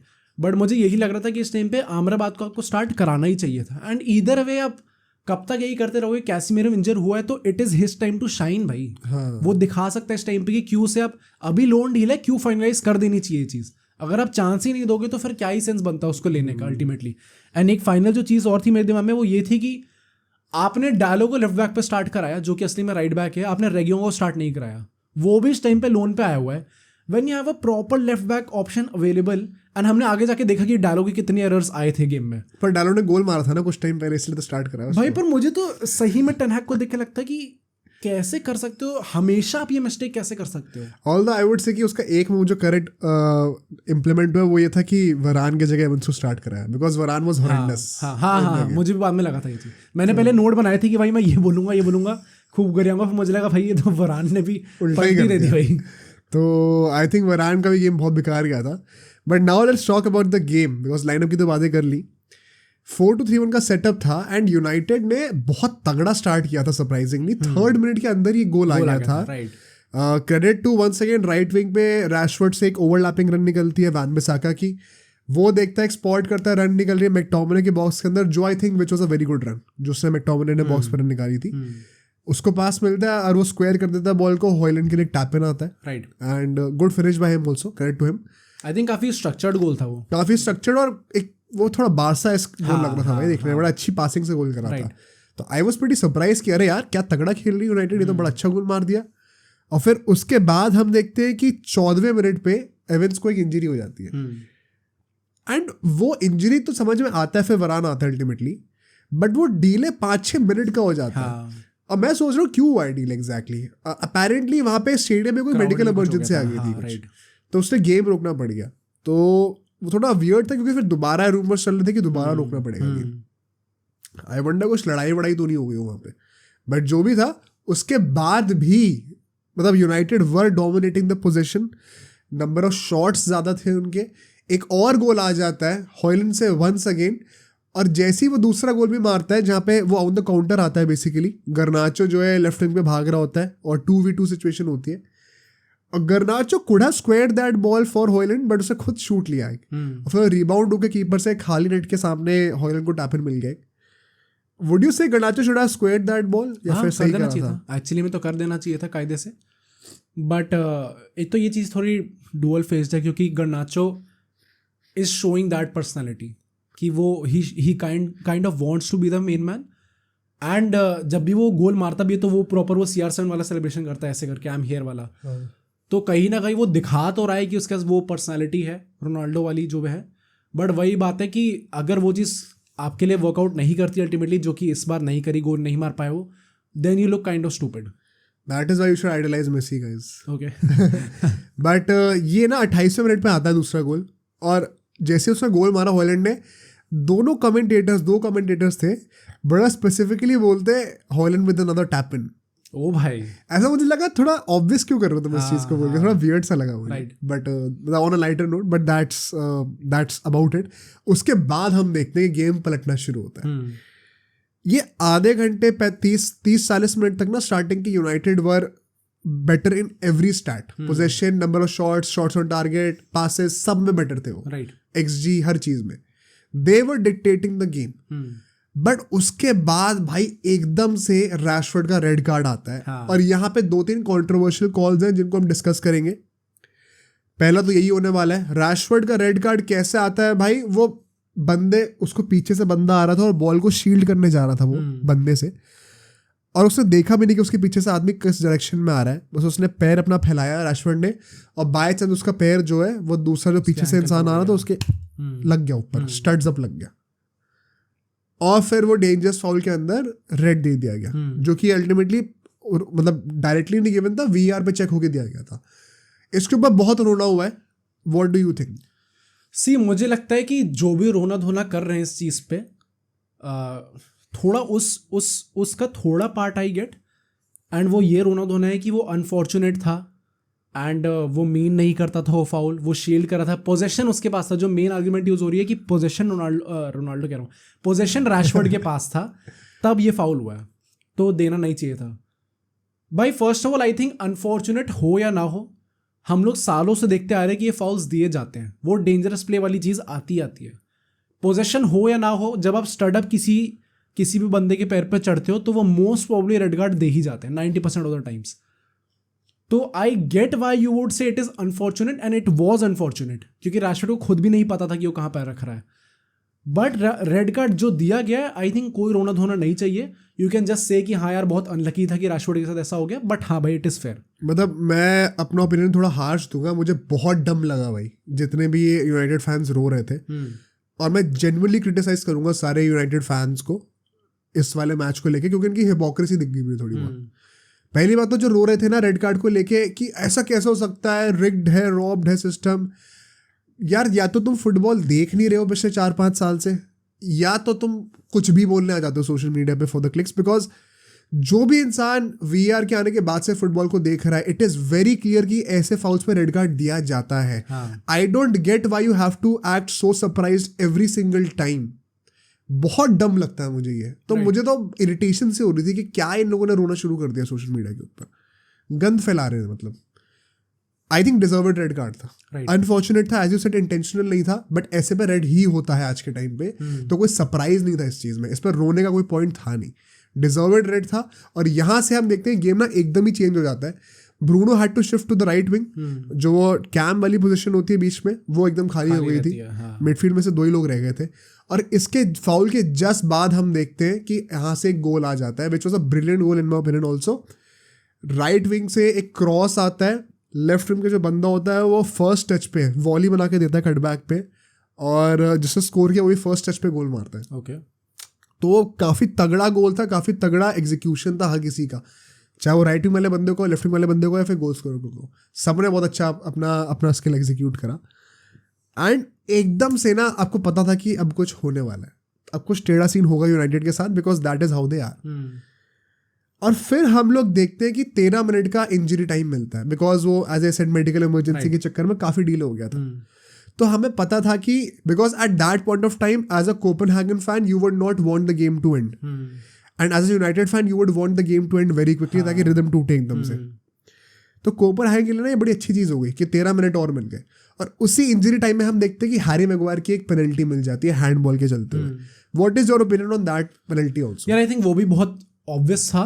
एंड वो भी मैं कहूँगा कि जैसे टेन हैग से भी चीज़ पूछी गई थी, एंड आई वुड से कि जितने भी यूनाइटेड फैंस हैं वो इंटरव्यू जाके देखो, क्योंकि अगर आप रो रहे हो, आपका मैनेजर भी उस चीज़ पे नहीं रो रहा. आपके मैनेजर ने उससे जब पूछा गया कि जो पेनल्टी यूनाइटेड ने कंसीड करी, नहीं सॉरी, जो लास्ट पेनल्टी दी गई थी वो कैसी थी, उसने बोला कि जो दोनों पेनल्टीज है, चाहे वो हमने जो कंसीड करी या हमें जो मिली, वो दोनों बहुत सॉफ्ट थी.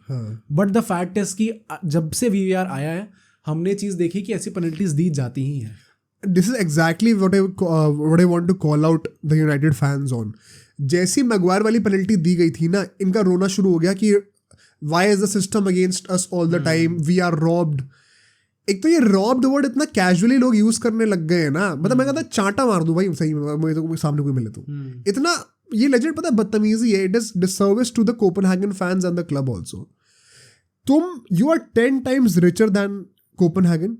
तुम्हारी हिस्ट्री उससे ज़्यादा 10 गुनी ज़्यादा रिच है, टाइटल्स बहुत ज़्यादा है, पर रेफरीज कोपेनहेगन को फेवर करेंगे भाई. मतलब अलग ही तुम पता नहीं कौन सी दुनिया में जी रहे हो, विक्टिम कार्ड में जी रहे हो, जहाँ पे हर चीज़ तुम्हारे अगेंस्ट ही हो रही होती है.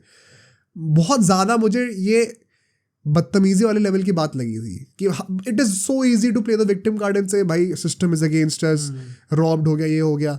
और लोग जस्टिफाई कर रहे हैं कि हैरी मैगवायर का ये थोड़ी था, वो थोड़ी था. भाई पहली बात तो हैरी मैगवायर का हाथ ऐसा था बॉडी के सामने और यहाँ पे बॉल लगी थी. ये क्लियर हैंड है. तुम कितना भी कह लो कि अरे वो इट इज़ नेचुरल प्ले और नेचुरल मूवमेंट ऑफ बॉडी है. दूसरी बात, इस चक्कर में पता प्रॉब्लम क्या है यूनाइटेड फैंस के साथ, ये in the midst of defending this action, why is nobody questioning कि हैरी मैगवायर का पहला इंस्टिंक्ट हमेशा यही क्यों होता है कि प्लेयर को जाके ग्रैब करो. अबे बॉल पे फोकस करो ना, डिफेंडिंग पे फोकस करो. बॉल कहीं आ रही है, बॉल कहीं और है, तुम प्लेयर को क्या पकड़ने के लिए जा रहे हो वहां पर? वो भी तो सही नहीं है ना. Is that good defending in the box by the way? तो ये जो प्रॉब्लम्स है ना इंडिविजुअल लेवल पे, जो एरर्स आ रहे हैं, इनको तुम पॉइंट आउट ही नहीं कर पाते, क्योंकि तुम्हें वो बड़ा पिक्चर, वो विक्टिम कार्ड खेलना उसके लिए कि भाई पेनल्टी क्यों दे दी गई. पूरा narrative from the error of Harry Maguire shift हो गया towards unfair penalty. It was so wrong and it was absolutely fair. In fact I would go on to say जो कोपेनहेगन को पेनल्टी दी गई है, it was much softer than this one. Okay. जो Copenhagen वाली penalty दी गई उसको भी डिस्कस करेंगे. उससे बंदा कूद रहा था और तुम कूदते हो तो तुम्हारे हाथ फैलते ही हैं, उसके बाद तुम्हारे यहाँ पे लगा है बॉल. हैरी मैगवायर का कोई लॉजिक नहीं था अपना हाथ ऐसे एक्सटेंड करके दूसरे प्लेयर को ग्रैब करने का, तब उसके बॉल यहाँ पे लगी है. उनका जो था उसमें वो लिटरली प्लेयर कुछ नहीं कर सकता था, कूदेगा तो हाथ तो फैलाएगा ही ना कूदने के लिए, उस पर उसके हाथ पे लगे तो वो क्या कर सकता है. The penalty that Copenhagen conceded was much more softer, 10 times more softer than the one that United had conceded. Right. But तब इनको तो याद नहीं आया कि robbed है, कि अब तुमने पे करा है रेफरीज को. अब कोपनहेगन तो नहीं रो रही कि robbed है. तब तो इन लोगों को सारा भूल गए सिस्टम के शाउट्स. तो ये हिपोक्रेसी तो बुरी दिखी गई थी मुझे. और ये चीज़ें देख के लगता है ना कि they deserve to lose. यही बात मुझे अच्छी नहीं लगती. ये ऐसे टाइप की फैन बेस मुझे पसंद नहीं है जो विक्टिम मेंटालिटी में खेलते रहती है, और इनके प्लेयर्स भी वैसे ही हैं भाई. आई थिंक वो चीज़ ना हमें सेकंड हाफ में वो सब्स्टिट्यूशंस में भी दिखी वो चीज़ थोड़ी, मतलब आप थोड़ी डिफेंसिव होने के चक्कर में आपने लाइक जो सबसे बड़ा मैं कॉल आउट करूँगा टेन हैग को, क्योंकि आई थिंक था गेम अनफॉर्चुनेट था थोड़ा. मैं पूरे टाइम पूरे एम्फेसिस इस पर नहीं डालूंगा कि टेन हैग की ही गलती थी, क्योंकि प्लेयर्स भी बहुत ही ज़्यादा ईजिली लेट डाउन हो जाते हैं. एंड हमेशा उस चीज़ पे मैनेजर को कॉल आउट करना इज रॉन्ग. आपके जो प्लेयर्स उनमें वो मेंटालिटी होनी चाहिए to come back from any situation. एक चीज़ जो मुझे गंदी लगी, जहाँ पे मुझे फिर से लगा कि भाई ये गलती कर दी इसने, इसलिए इस पे ब्लेम आ जाएगा, वो ये था कि इसने हॉलैंड को जो सब्स्टिट्यूट करा था एंड में. वो तो बाद में हुआ था. हाँ, एंड में आते हुआ था. नहीं, उस टाइम पे मुझे लगा था आई थिंक 3-3 हो चुका था ना शायद उस टाइम पे. मेरे दिमाग में ये चीज़ थी कि first of all as United आपको गेम जीतने जाना चाहिए, क्योंकि ये ड्रॉ भी नहीं कर सकते आप game. Let me remind you, आप ड्रॉ भी नहीं कर सकते क्योंकि आपको क्वालिफाई करना है. एग्जैक्टली. एंड फॉरगेट दैट जो तुम कह रहे हो ना, ये चीज हमें सिर्फ हॉलैंड के सब्स्टिट्यूशन में नहीं दिखी. This is from the starting of the second half. तुम अगर नोटिस करोगे, जैसे ही सेकंड हाफ शुरू हुआ था, ये यूनाइटेड के सारे प्लेयर स्ट्रैटेजी बना के आए थे कि हमें टाइम वेस्ट करना है. ओनाना वगैरह को पता है, रेफरी ने वार्निंग दे दी थी पहले के 5 मिनट के अंदर ही, सेकंड हाफ में, कि तूने एक और बार ज़्यादा टाइम लिया गोल किक से शुरू करने में गेम को, तो अब तेरे को सीधा येलो कार्ड मिलेगा या रेड कार्ड मिलेगा. अब तू देख ले. ब्रूनो फर्नांडिस को फ्री किक मिली थी एक, तो वहाँ से फ्री किक कॉर्नर मिला था एक, तो कॉर्नर में बॉल लेने के लिए जा रहा था शूट करने के लिए, तो वो नेचुरली कोपनहेगन फैंस गुस्सा थे, तो वो कुछ फेंक रहे होंगे प्लास्टिक की बोतल वगैरह कुछ. भाई मतलब वही ना नीच हरकत जो मैं कह सकता हूँ ना, उसके ऊपर कुछ नहीं है, उसके सामने फेंकी हुई है, तो वो एक एक करके 3-4 बार अलग अलग गया. उसके सामने 3 आइटम्स पड़े हुए हैं, तो एक आइटम को जाके उठाया, फेंका, फिर दोबारा कॉर्नर लेने आया, फिर दोबारा जाके दूसरा आइटम को उठाया, फेंका, फिर दोबारा कॉर्नर लेने आया, फिर दोबारा जाके तीसरा आइटम को उठा के फेंका, फिर दोबारा कॉर्नर लेने आया, और फिर जाके कॉर्नर से हट गया कि तो फेंके जाने में लूंगा ही नहीं. इस गलीच हरकत पे आ गए थे ये लोग कि इतना टाइम वेस्ट कर रहे थे. ठीक है, ये सब स्पिरिट ऑफ द गेम के अंदर आता है, ये सब पार्ट ऑफ फुटबॉल है. ये सब में आप ये नहीं कहते कि भाई कितना नेगेटिव प्ले खेल रहे हैं ये लोग, इतना नेगेटिव माइंडसेट से खेल रहे हैं. बट हैरी मैग्वायर को पेनल्टी मिल गई तो भाई सारी प्रॉब्लम आ जाती है यहाँ पर. सिस्टम भी हमारे अगेंस्ट है, shame on Copenhagen fans, shame on referees, सब हो जाता है वहाँ पे. राइट. तो मुझे ना पहले से लग रहा था कि ठीक है भाई तुम्हें करना तो करो, लेकिन it is not going to go down well for you. ठीक है. एंड ये पूरे सेकेंड हाफ में the way they wanted to waste time, इसमें मैं कोपेनहेगन को भी कॉल आउट करूंगा इनिशियली, क्योंकि इतने अच्छे रिदम के साथ इनने फिनिश किया था फर्स्ट हाफ को. I think they should have been much more on the front foot in the second half also. Starting के 20-30 मिनट तक ये लोग फ्रंट फुट पे नहीं थे, स्पेशली जब दूसरी टीम 1 मैन डाउन है. एग्जैक्टली. मतलब आपको जीतने के लिए जाना चाहिए था, आपका होम गेम था. तो ये थोड़ा सा ना मतलब हैंड्स ऑन नहीं लग रहे थे, मुझे लग रहा थोड़ा सा रिलैक्स लग रहे थे, दूर दूर से शूट ले रहे हैं, अर्जेंसी नहीं दिखा रहे. आपको गेम किल ऑफ करने जाना चाहिए था एंड में. तो वो पहले के आधे घंटे का अगर हम बात करें सेकंड हाफ में, तो इट वाज काइंड ऑफ कि यूनाइटेड अपना नेगेटिव प्ले खेल के टेम्पो डोमिनेट कर रहे हैं, बिकॉज पीछे पासिंग करे जा रहे हैं, टाइम वेस्ट करे जा रहे हैं, कोई प्रॉब्लम ही नहीं है. और फिर वो अनफॉर्चुनेट पेनल्टी आ जाती है, which is also a penalty by the way. आज के टाइम पे जो रूल्स हैं, जो VAR है, please don't act surprised. This is how football is now. और जो रॉब शाउट्स कर रहे थे वो अब क्यों नहीं आई? तो ये तो जो भी लोग रो रहे थे ना इंटरनेट पे बैठ के, शर्म, शेम ऑन यू भाई, जैसे कर रहे थे. एंड क्योंकि यूनाइटेड फैंस का ये है, पता है, बहुत ज्यादा मैं देखा हुआ है of late. I don't like it to some extent. कि मुझे ऐसा लगता है कि ये तो फैंस में इतनी चीज आ गई कि मुझे टू सम एक्सटेंट लगता है कि कहीं प्लेयर्स में भी तो नहीं आ चुकी है ये सॉर्ट ऑफ विक्टिम वाली मेंटालिटी. आई थिंक है काफी. थोड़ा जैसे ही गोल पड़ता है नीचे गिर जाना. It is very easy for them to lose a match right now. कुछ भी करके हार जाए, नहीं यार कुछ हो गया हमारे साथ, ऐसी चीज़ हो गई, वैसी चीज़ हो गई. एंड यहीं पे मुझे लगा था कि जो वो सब्स्टिट्यूट था हॉलैंड का, जो वो माउंट को ले आया था अल्टीमेटली शायद हॉलैंड की जगह. हाँ. भाई उस टाइम पे Hojlund was legit your only hope of scoring a goal. उसके अलावा और कोई भी गोल करने लायक था ही नहीं उस टाइम पे उस फील्ड पे। तो वही ना, वो डिफेंसिव आपका माइंडसेट दिखाता है कि आप गेम जीतने ही नहीं जा रहे हो। Being United that is supposed to be 10 times better than Copenhagen. भाई कोपेनहेगन क्या है यूनाइटेड के सामने हिस्टोरिकली। तो एरिक टेन हाग को भी भाई कॉल आउट इस पे करना पड़ेगा। एंड जो थर्ड गोल आता है इनका, उसमें डालो क्या कर रहा था भाई? एग्जैक्टली, हाँ, डालो क्या कर रहा था उस गोल पे? इतना इजी बना के चांस दे दिया कोपेनहेगन को, and credit to them for finishing it also. उसके बाद फिर वो माउंट का सब्स्टिट्यूशन आता है, एंड देन वो जो बैंगर आया लास्ट गोल, राइट, वॉली पे जो उसने फिनिश करा है, सिर्फ आई थिंक 2-3 मिनट के बाद ही आफ्टर द थर्ड गोल। मतलब मुझे तो बड़ी सेटिस्फैक्शन मिली है उसको, राइट, पर्सनली। नहीं, मेरे लिए अच्छी चीज़ ये थी कि ये जो 15 मिनट का डिले हुआ था इनके मैच में, वो क्राउड के चक्कर में, उसके चक्कर में मैड्रिड का मैच 15 मिनट पहले खत्म हो गया था। तो मैं भी लास्ट का चीज़ें देख पाया। अच्छी चीज़ ये थी। बट हाँ, वो जो गोल पड़ा था अल्टीमेटली, एंड यू नो ने वो टीफो निकाला था, उसमें थिएटर ऑफ नाइटमेयर्स लिखा था। Actually turn out to be true भाई साहब। एंड वो गोल मारते अल्टीमेटली। एंड आई थिंक एक जो जिस चीज़ पे कॉल आउट करा जा रहा है वो ये है कि जब ब्रूनो फर्नांडिस ने पेनल्टी ली थी, उसके बाद गर्नाचो ओवे स्टेडियम पे ऐसे कर रहा था सबको जाके। And ultimately who is blood shushing. And ultimately वो जब मैच होता था फिर वो रोता हुआ ऐसे नीचे बैठा हुआ होता है। इवन ब्रूनो फर्नांडिस जब वो गोल मारता है तो ऐसा blood thought that he scored the winner. Even वो भी वैसे इतना अजीब है भाई साहब कि, पर चलो ठीक है, उस टाइम पे लीड ली थी उन्होंने तो समझ में आता है। बट हाँ, वो गर्नाचो अब अवे स्टेडियम में हो, वहां पे आप सबको ऐसे सुश कर रहे हो जबकि आपने एक भी गोल नहीं मारा है। और अब हो कौन है? हाँ, जो उसको लग रहा है कि उसकी ऑरा वैसी है उस लेवल पे, भाई you are not there yet. तो आई थिंक थोड़ा बेटर बिहेव कर सकता है गर्नाचो। बट हाँ भाई, क्रेजी एंटरटेनिंग मैच, पूरा जितना हो सकता था उतना पूरा गिवन करा उसने। और ना कई लोग सोच रहे होंगे कि मतलब मैं तो हेट ही करता हूँ यूनाइटेड को, ऐसा कुछ नहीं है। बट द पॉइंट इज कि यार यूनाइटेड के लिए बहुत इंपॉर्टेंट है इस वक्त कि वो अपनी इस विक्टिम मेंटालिटी से निकल कर they try to change the things that they are going through right now. और उसके लिए ना थोड़ा सा रूड होके कभी वो शेक करना ना जरूरी होता है, वो वेकअप कॉल देना जरूरी होता है। एंड कोपेनहेगन ने एग्जैक्टली वही करा है। एंड फैंस को वेकअप कॉल हम अपनी कैपेसिटी में जितना कर सकते उतना करेंगे ही करेंगे। बिकॉज एक ऐसा क्लब जो कि हिस्टोरिकली इतना रिच रहा है, इतना सक्सेसफुल रहा है, वो इस लेवल पे आके मीडियोक्रिटी से खुश कैसे हो सकता है, मुझे समझ में नहीं आ रहा। तो फैंस ही भाई ब्लाइंडेड होकर सपोर्ट कर रहे हैं अपने हर प्लेयर के एक्शंस को। It is so dumb of them. Would request them to be more logical and be more unbiased, तभी वो क्रिटिकली एनालाइज कर पाएंगे सिचुएशन को। The last point from this game is कि आप लोग सोच रहे होंगे कि यूनाइटेड क्या क्वालिफाई कर सकती कि नहीं। तो मैं ऐसी पॉसिबल सिनेरियोस क्रिएट कर रहा था। United can still finish second by the way, ऐसा नहीं कि वो बाहर ही हो चुके हैं। अब वो कैसे होगा, मान अज्यूमिंग कि यूनाइटेड जो है बायर्न से हारेगी, ठीक है, वो हम अज्यूम कर रहे हैं, तब भी सेकंड क्वालिफाई कर सकती है। हाउ? बायर्न अपने सारे मैचेस जीत जाए, ठीक है, एक तो ये कंडीशन पूरी हो जाए, विच मीन्स कि यूनाइटेड भी हारेगी अभी।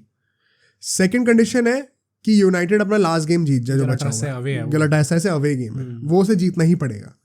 और थर्ड कंडीशन ये कि गैलाटासराय और कोपेनहेगन का जो गेम है वो ड्रॉ हो जाए, एक ही पॉइंट मिले। तो जब ये तीन कंडीशन अगर साथ में फुलफिल हो गई तो यूनाइटेड सेकंड आ जाएगी। इसलिए यूनाइटेड के 6 पॉइंट हो जाएंगे और उन दोनों के 5-5 ही रहेंगे। 5-5 आ जाएंगे। तो मतलब यूनाइटेड कैन क्वालिफाई, बट ये तीनों फैक्टर्स फुलफिल होने पड़ेंगे, अनलेस वो बायर्न से कुछ ड्रॉ वो निकाल ले मिराकुलसली, तो अलग बात है। बट वही ना कि अगर तीनों फैक्टर्स आपको टिक करने पड़ेंगे तो हाईली अनलाइकली हो जाता है। नहीं, प्लस वो इधर में इनके जो 2 मैचेस बचे हैं वो भी मजाक नहीं है भाई। गैलाटासराय जो होम होता वो होता तो मैं तब भी समझता कि चलो हाँ ये लोग किसी तरह निकाल सकते हैं। अवे में तो स्टेडियम पगला जाता है भाई साहब उनका। वो बारसा को हरा चुके हैं, यूनाइटेड इस टाइम पे क्या चीज़ है। तो आई थिंक ये दोनों match, like there is a huge possibility कि ये दोनों मैचेस अल्टीमेटली हार भी जाएं, तो ये भी पॉसिबिलिटी है एक। एंड अगर यूरोपा लीग में फिनिश नहीं करते, आई थिंक एज फैंस थोड़ा रिलीव होना चाहिए उनको कि भाई अगर यूएसएल में नहीं है तो इससे अच्छा खेलो ही मत Euro, just focus on the Premier League. कैसे भी करके ट्राई करो कि somehow you finish in the top 4. मतलब is that not a bigger shame though कि आप यूरोपा में भी क्वालिफाई नहीं कर पाए? भाई आई गेट कि शेम क्यों होगी वो, बट मुझे लगता है इस टाइम पे जो चीज़ नेसेसरी है वो उन्हें करनी चाहिए, क्योंकि आई डोंट थिंक इस पोजीशन में वो है कि वो लोग अपना यूरोपा भी जीत सकते हैं। वहाँ पे भी लिवरपूल जैसी टीम है। अगर 4th फिनिश करते हैं तो should ten Hag be sacked? नहीं, एक बहुत इंटरेस्टिंग स्टैट था, मैं देखा, अगर टेन हैग ये मैच जीत जाता ना तो ही would have been the fastest United manager to win 50 games. नहीं, वो हो चुका है, ऑलरेडी हो चुका है। नहीं 49 पे अभी नहीं 50 हो चुका भाई। मैंने कमेंटेटर्स को सुना था ये बोलते हुए, पता नहीं 79 गेम 79th गेम था उसका ये। हाँ। और 50th विन हो जाती, मतलब way faster than sir Alex Ferguson also. Okay. तो एक ये भी फ्लिप साइड है कि कहने को तो टेन हैग बहुत सक्सेसफुल नहीं आई थिंक वो हो चुका है, लाइक 50 विन्स हैं उसकी, 9 क्या कहते हैं 21 लॉसेज हैं और 8 ड्रॉज हैं, तो आई थिंक वो हो चुका है. बट हाँ, इधर वे वो पॉइंट आ ही जाता है अल्टीमेटली कि हम कितना भी कह लें. But you know the thing is कि आपको इतने गेम्स दे चुके हैं और उसके बाद भी लाइक लास्ट सीजन से अब इतना ज़्यादा डाउनग्रेड कैसे हो गई ये टीम कि इस लेवल पे आ चुकी है. ना प्रीमियर लीग में आपका फॉर्म दिख रहा है, ना चैंपियंस लीग में फॉर्म दिख रहा है. एंड वो जो हम कहते हैं कि चलो वो फास्टेस्ट मैनेजर हो जाएगा 50 विन्स लाने में, बट फुटबॉल बहुत डिफरेंट है इस टाइम पे. आप इतना टाइम को मिलेगा ही नहीं आपको. भाई तो हम कितना भी डिफेंड करने को कह लें, अगर आप थोड़ा सा भी साइंस ऑफ इंप्रूवमेंट दिखाओगे ही नहीं, इनफैक्ट आपकी टीम रिग्रेस कर रही है. जैसे जैसे सीजन आगे बढ़ा आपकी टीम तो और रिग्रेस करती जा रही है. तो आई थिंक वो फैंस का भी होप मिलना बंद हो रहा है धीरे धीरे उसको, जो कि टेन हैग के साथ था काफ़ी देर तक इस टाइम तक. अगर वो भी बंद हो रहा है तो I think like the only reason why I think ten Hag should not be sacked right now is because कोई और ऑप्शन अवेलेबल नहीं है अच्छा. वरना तो आई थिंक सैक शायद हो भी चुका होता है इस टाइम तक. राइट. बट अगर ये सीजन ऐसे ही जाता है, 4th फिनिश करते हैं, यूरोप में होते ही नहीं है एंड प्रीमियर लीग में भी टॉप 4 नहीं होते, then I think there is a very high chance कि शायद टेन हैग सैक हो जाए by the end of the season. हाँ, मतलब बहुत बड़ा चांस सीजन के एंड में तो जेन्युइनली एक वेकअप कॉल होगा for the management to decide कि अब हमारा फ्यूचर किस डायरेक्शन में. प्लस नई ओनरशिप आ रही है. ट्रू. तो क्या पता उनका डिसीजन ऑलरेडी हो सकता है कि किसी और को लगे. टेन हैग के लिए भी very difficult times right now. But regardless, now let's move on to Messi. Messi के बारे में 2 टॉपिक्स की बातें करनी है हमें. सबसे पहले थोड़े जो और इमोशनल टॉपिक है उसकी बात कर लेते हैं, which is the possible farewell game for Barcelona. क्या हो रहा है यहाँ पे, जरा लोगों को बता दो भाई. See basically the thing is कि बार्सिलोना इस टाइम पे फंड्स थोड़े रेज करने की कोशिश कर रही है ऑब्वियसली, क्योंकि भिखारी हैं. बट चाहे वो प्लेयर सेल्स हो, शर्ट सेल्स हो, या फिर घास सेल्स हो, चेयर सेल्स हो, कुछ भी हो भाई साहब. बट इंटरनेशनल टूर्स भी वो ट्राई कर रही है ऑर्गेनाइज करने का, ताकि थोड़े पैसे जनरेट कर सके. एंड इसी के अंडर अपनी 125th एनिवर्सरी सेलिब्रेट करने के लिए वो ऐसा सोच रहे हैं कि अपना जो नया स्टेडियम बनेगा, न्यू स्पॉटिफाई कैंप नो जो स्टेडियम होगा इनका, एस्पाई बारसा, उसमें ये लोग अर्जेंटीना नेशनल टीम के साथ एक मैच रखे हैं, which is going to be crazy भाई. सोचना बहुत अजीब लगता है. पता, मैं कुछ दिन पहले एक मीम देख रहा था, उसमें वो मेसी के जो वैसे वाली मीम्स नहीं आती, कुछ अलग ही सोच रहा है और कुछ और ही चल रहा है. मतलब वो उसमें एक वो फीफा द बेस्ट की सेरेमनी दिखाए थे, इसमें रोनाल्डो से बातें हो रही है और मेसी को जैसे ऊपर देख के हंस रहा है कुछ अलग सी. और इसमें दिखा रहे मी इन 8th class when teacher is teaching maths and I am wondering who will Messi play for if there is a game between Argentina and Barcelona. अच्छा. और वो एक्चुअली में होने जा रहा है पॉसिबली. तो हाँ भाई, बहुत तगड़ा गेम हो सकता है, ये कॉन्सेप्ट बहुत तगड़ा है. But that's not it. और क्या क्या यहाँ पे ये कॉन्सेप्ट वाली चीज़ एग्जैक्टली मैंने, क्योंकि थोड़े पॉइंट्स हैं यहाँ पे डिस्कस करने के लिए. पहला पॉइंट तो ये है कि भाई एक तो मेसी के पास एक चांस होगा अपना वर्ल्ड कप शो ऑफ करने का finally in front of a packed stadium, जो कि वी काइंड ऑफ नो कि उसका मन है, जो उसको PSG में नहीं करने दिया गया, उसका मन है वो चीज़ करने का.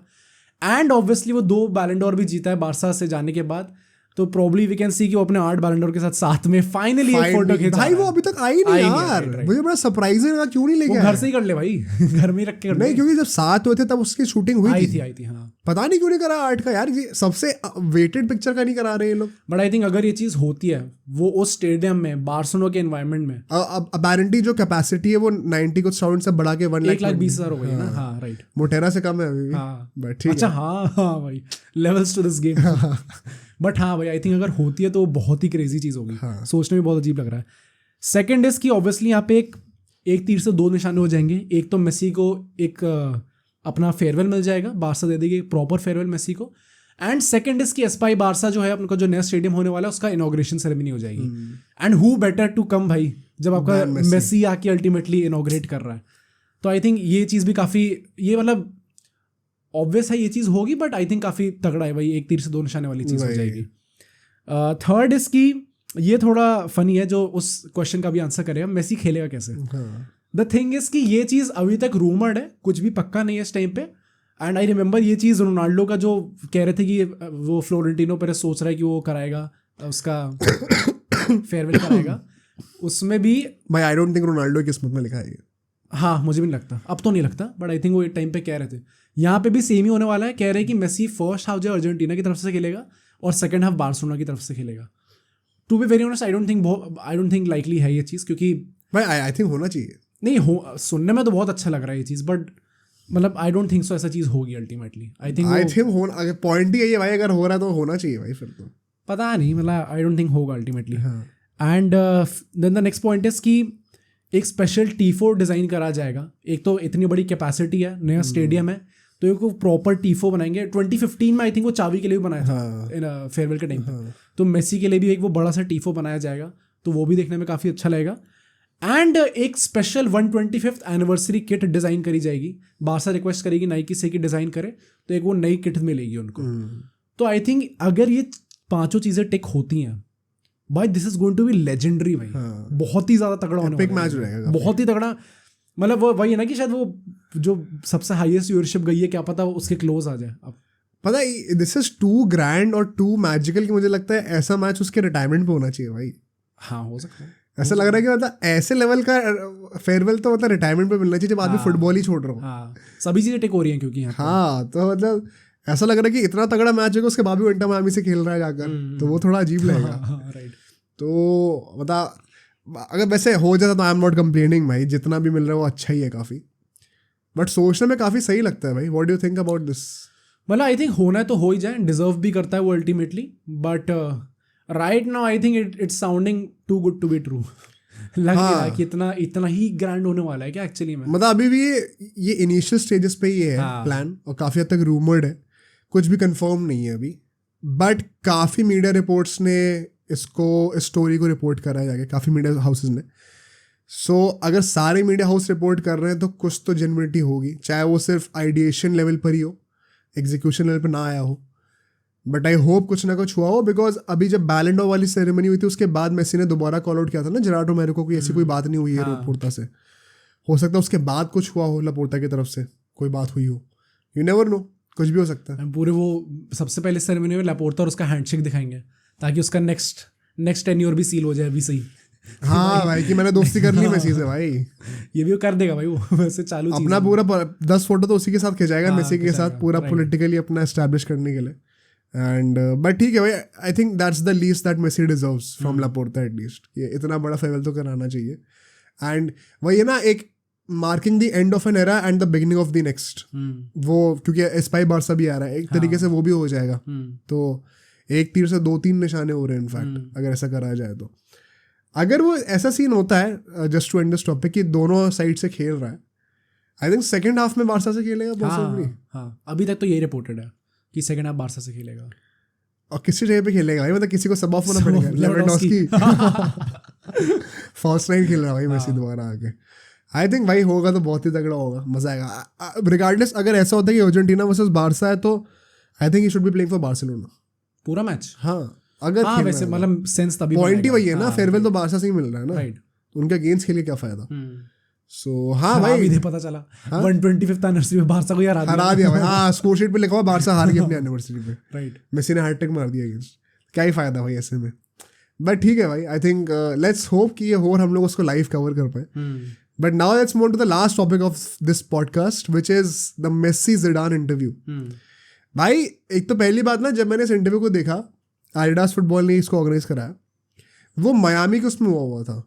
अभी तो मुझे याद है रिसेंटली हमने एक मैच देखा था जहाँ पे ज़िडान आया हुआ था देखने के लिए बेकम के साथ। आई थिंक वो इसी काम के लिए आया हुआ था, उसी टाइम पे शूट हुआ होगा ये, अभी 1 महीने पहले की बात है। आई थिंक तभी शूट हुआ है, क्योंकि जहाँ पे लोग बैठे हुए थे वहाँ पे पूरा मियामी का, फ्लोर पे भी मियामी का लोगो था, कहीं साइड पीछे में भी कहीं मियामी का लोगो था। तो मैं एकदम से मैंने पिकअप वही चीज़ करी सबसे पहले कि अच्छा ये तभी शूट हुआ है अभी रिसेंटली, और शायद ज़िडान इसीलिए आया हुआ था मियामी में, क्योंकि एडिडास ने कहा होगा ना कि आप दोनों हमारे एम्बेसडर्स हैं, तो दोनों साथ में एक कॉन्वर्जेशन करें। काफ़ी बढ़िया इनसाइट्स थी इस इंटरव्यू में, इसको डिस्कस करते हैं थोड़ा सा। पहला जो पॉइंट था, जैसे काफ़ी सारे पॉइंट्स हैं, बट जो इन माई ओपिनियन सबसे ज़्यादा कॉन्वर्जेशन क्रिएट करने वाले पॉइंट्स थे, जिससे मज़ा आएगा डिस्कस करके, मैं वो बोलता हूँ। ठीक है, पहला जो इंटरेस्टिंग पॉइंट था वो था the respect that he had for Maradona. ठीक है, तो इसने इनफैक्ट इस ट्वेल्व पे कहा कि it is a generational thing in our culture. मतलब मैं अपने बच्चों को भी बताता हूँ मैराडोना के बारे में, and although they have not seen him live, but वो यूट्यूब पे सब देख रहे होते हैं मैराडोना को। कहता है कि मैंने भी बहुत ज़्यादा नहीं देखा था लाइव मैराडोना को, मैं 5-6 साल का ही था तब तक वो रिटायर हो गया था।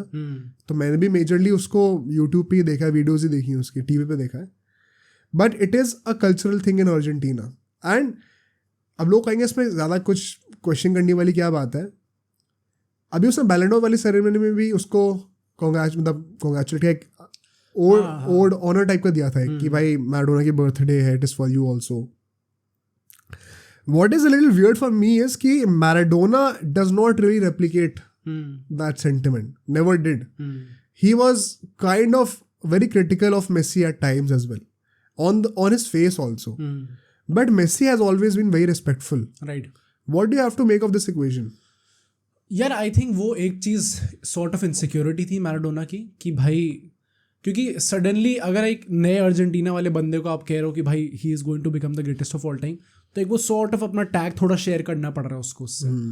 तो कहीं ना कहीं वो इनसिक्योरिटी थी उसके. थ्रू आउट दिस करियर हमने वो बाद में पेले और उसके डिस्कस में भी किया था, एक वो भी हम लोग आगे चल के कभी रिलीज करेंगे पेले मैराडोना के ऊपर. उसमें भी हमने ये चीज़ डिस्कस करी थी कि कैसे इन दोनों की आपस में भी तगड़ी लड़ाई थी भाई. नॉट जस्ट क्योंकि मेसी रोनाल्डो एक दूसरे के मुंह पे कुछ नहीं कहते, ये दोनों मुंह पे कहने को रेडी थे. वो इंस्टाग्राम पे कहते हैं ये दोनों मुंह पे कहने को रेडी थे. इंटरव्यूज में इन्हें खुल के बोला है. तो आई थिंक वो सॉर्ट ऑफ इनसिक्योरिटी थी, नॉट जस्ट मैराडोना, पेले के दिमाग में भी थी. But talking about Maradona specifically I think थोड़ी चीज़ वो उसे चुभी होगी इधर में. वरना आई डोंट थिंक कि कोई भी अपने नेशन के बंदे को छोड़ के कह देता है नहीं भाई रोनाल्डो इज अ मॉन्स्टर, ऐसे कुछ करके उसने जब बोला था. मतलब सचिन कभी विराट कोहली के लिए नहीं कहेगा. हाँ. एंड वो जो मेसी वाली चीज़ है आई थिंक वो चीज़ पॉसिबल ही नहीं है. मतलब it is very hard to imagine. But अगर जस्ट अ हाइपोथेटिकल सिनेरियो, अगर सचिन तेंदुलकर बाई चांस कभी कुछ भी ऐसा बोलता है विराट कोहली के बारे में, it is no way that Virat Kohli would have replicated that. Would Ronaldo Eusebio के साथ या फिर किसी के साथ भी? आई थिंक रोनाल्डो तो कर देगा. नहीं, मुझे लगता नहीं करेगा. पता नहीं भाई क्या बात कर रहे हो भाई. लेजेंड से झगड़ा नहीं करेगा भाई रोनाल्डो. ऐसे तो पेले ने कितनी बार, पेले और मैराडोना दोनों ने भी बाद में कितनी बार बोला हुआ है कि he is the greatest of all time ऐसे करके मेसी को लेके, और मेसी रोनाल्डो के बीच में उसको चूज करेगा. आई थिंक पेले मैराडोना बहुत दोगले हैं भाई. वो कभी रोनाल्डो के साइड ले रहे होते हैं, कभी मेसी. हाँ, बट द पॉइंट इज कि हमेशा उन्होंने रिस्पेक्ट दिखाई है रोनाल्डो को. आई थिंक वो अपने आसपास वाले लोगों से तो कर ही लेगा झगड़ा. And I think for Ronaldo that guy would be Eusebio. उसने किसी इंटरव्यू में भी बोला था कि अगर उसे किसी पहले के लेजेंड के साथ खेलना हो तो दैट वुड बी यूसेबियो. तो एंड यूसेबियो ने भी कुछ गंदा बोला हुआ है रोनाल्डो के बारे में. इसके ऊपर एक वीडियो बनाई है हमने पॉडकास्ट में, राइट, वो भी निकालेंगे. But we have never seen Ronaldo do such that thing with a legend ऐसे कुछ करके. तो एज लॉन्ग एज वो उसके आसपास की, although I think he claims to be the greatest Portuguese footballer of all time. मतलब उसने खुद नहीं बोली ये चीज़, बट हाँ दिमाग में तो होगी ये चीज़. ऑब्वियसली उसने नहीं बोली. नहीं, ये थोड़ी भाई ऐसे थोड़ी बोल देगा कि आई think it is very natural player of all time. Even उससे तो ग्रेटेस्ट ऑल टाइम पूछा गया था. वो पियर्स मॉर्गन वाले इंटरव्यू में था, उसने कहा था कि I am definitely in the history of football and so is Messi, कुछ करके बोला था. अच्छा, ओके. मतलब ऑब्वियसली दिमाग में तो सोचता ही होगा वो, बट खुल के नहीं बोला उसने ये चीज़. बट हाँ, आई डोंट थिंक कि मेसी से वो चीज़ कभी भी आनी थी मैराडोना को. आई डोंट थिंक कोई भी एक्सपेक्ट कर रहा था वो चीज़. चलो, जो सेकंड चीज़ है थोड़ी टैक्टिकल है, which is key and because Zidane and Messi दोनों नंबर 10s रहे हैं अपने टाइम में, they talked about how the value of number 10 is diminishing in modern football. और ये चीज़ हम सब लोगों ने विटनेस करी भी है over the years. But it is also kind of sad to see कि ऐसे लेजेंड्स भी इस चीज़ को रियलाइज कर रहे हैं. बिकॉज इनका एक प्राइमरी रीज़न यही था दोनों का कि जो 4-3-3 का सिस्टम आ गया या फिर 4-4-2 का सिस्टम आ गया है, यहाँ पे वो होल प्लेयर का रोल ही नहीं है कोई. कैम जो होता है वहाँ पे बिहाइंड द स्ट्राइकर, जो कि हम लोग 4-2-3-1 में देखते हैं फॉर एग्जाम्पल, वो रोल अब एग्जिस्ट ही नहीं करता है. मतलब इधर में उसको डाल भी दोगे वहाँ पे तो भी आपको अल्टीमेटली दिखेगा कि वो एज अ नंबर 8 ही खेल रहा है, आगे जा रहा है, पीछे जा रहा है. एंड इसका प्राइम एग्जाम्पल तो मुझे तब देखने को मिला जब गॉर्डियोला ने अल्वारेस को स्टार्ट करा कैम खिलाना.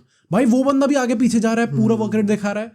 तो आई थिंक कि हाँ, एक ऑफेंसिव माइंडेड प्लेयर हो सकता है, बट आपको ड्यूटी तो दोनों ही करनी पड़ेगी. इसमें ना एक दो इंटरेस्टिंग पर्सपेक्टिव्स हैं. एक तो मेसी ने ऐसा भी कहा कि आज के टाइम पे नंबर 10 वो पोजीशन वाइज तो एग्जिस्ट करता ही नहीं है, बट हाँ रोल में यूजुअली वो बंदा है तो फॉल्स विंगर होगा कोई, जो कि मेसी खुद भी था बार्सिलोना में, या फिर एक इंटीरियर होगा जो जैसे होता है नंबर 8 के उसके पोजीशन पे खेल, लेकिन है एक्चुअली में नंबर 10, जैसे पेड्री काइंड ऑफ हम कह सकते हैं. तो आई थिंक कि मेसी का ये पॉइंट काफी इंटरेस्टिंग था कि पोजीशन वाइज शायद वो खत्म हो गया हो, बट वो रोल एग्जिस्ट कर सकता है किसी भी टीम में, चाहे अलग पोजीशन पे खेल रहा हो बंदा.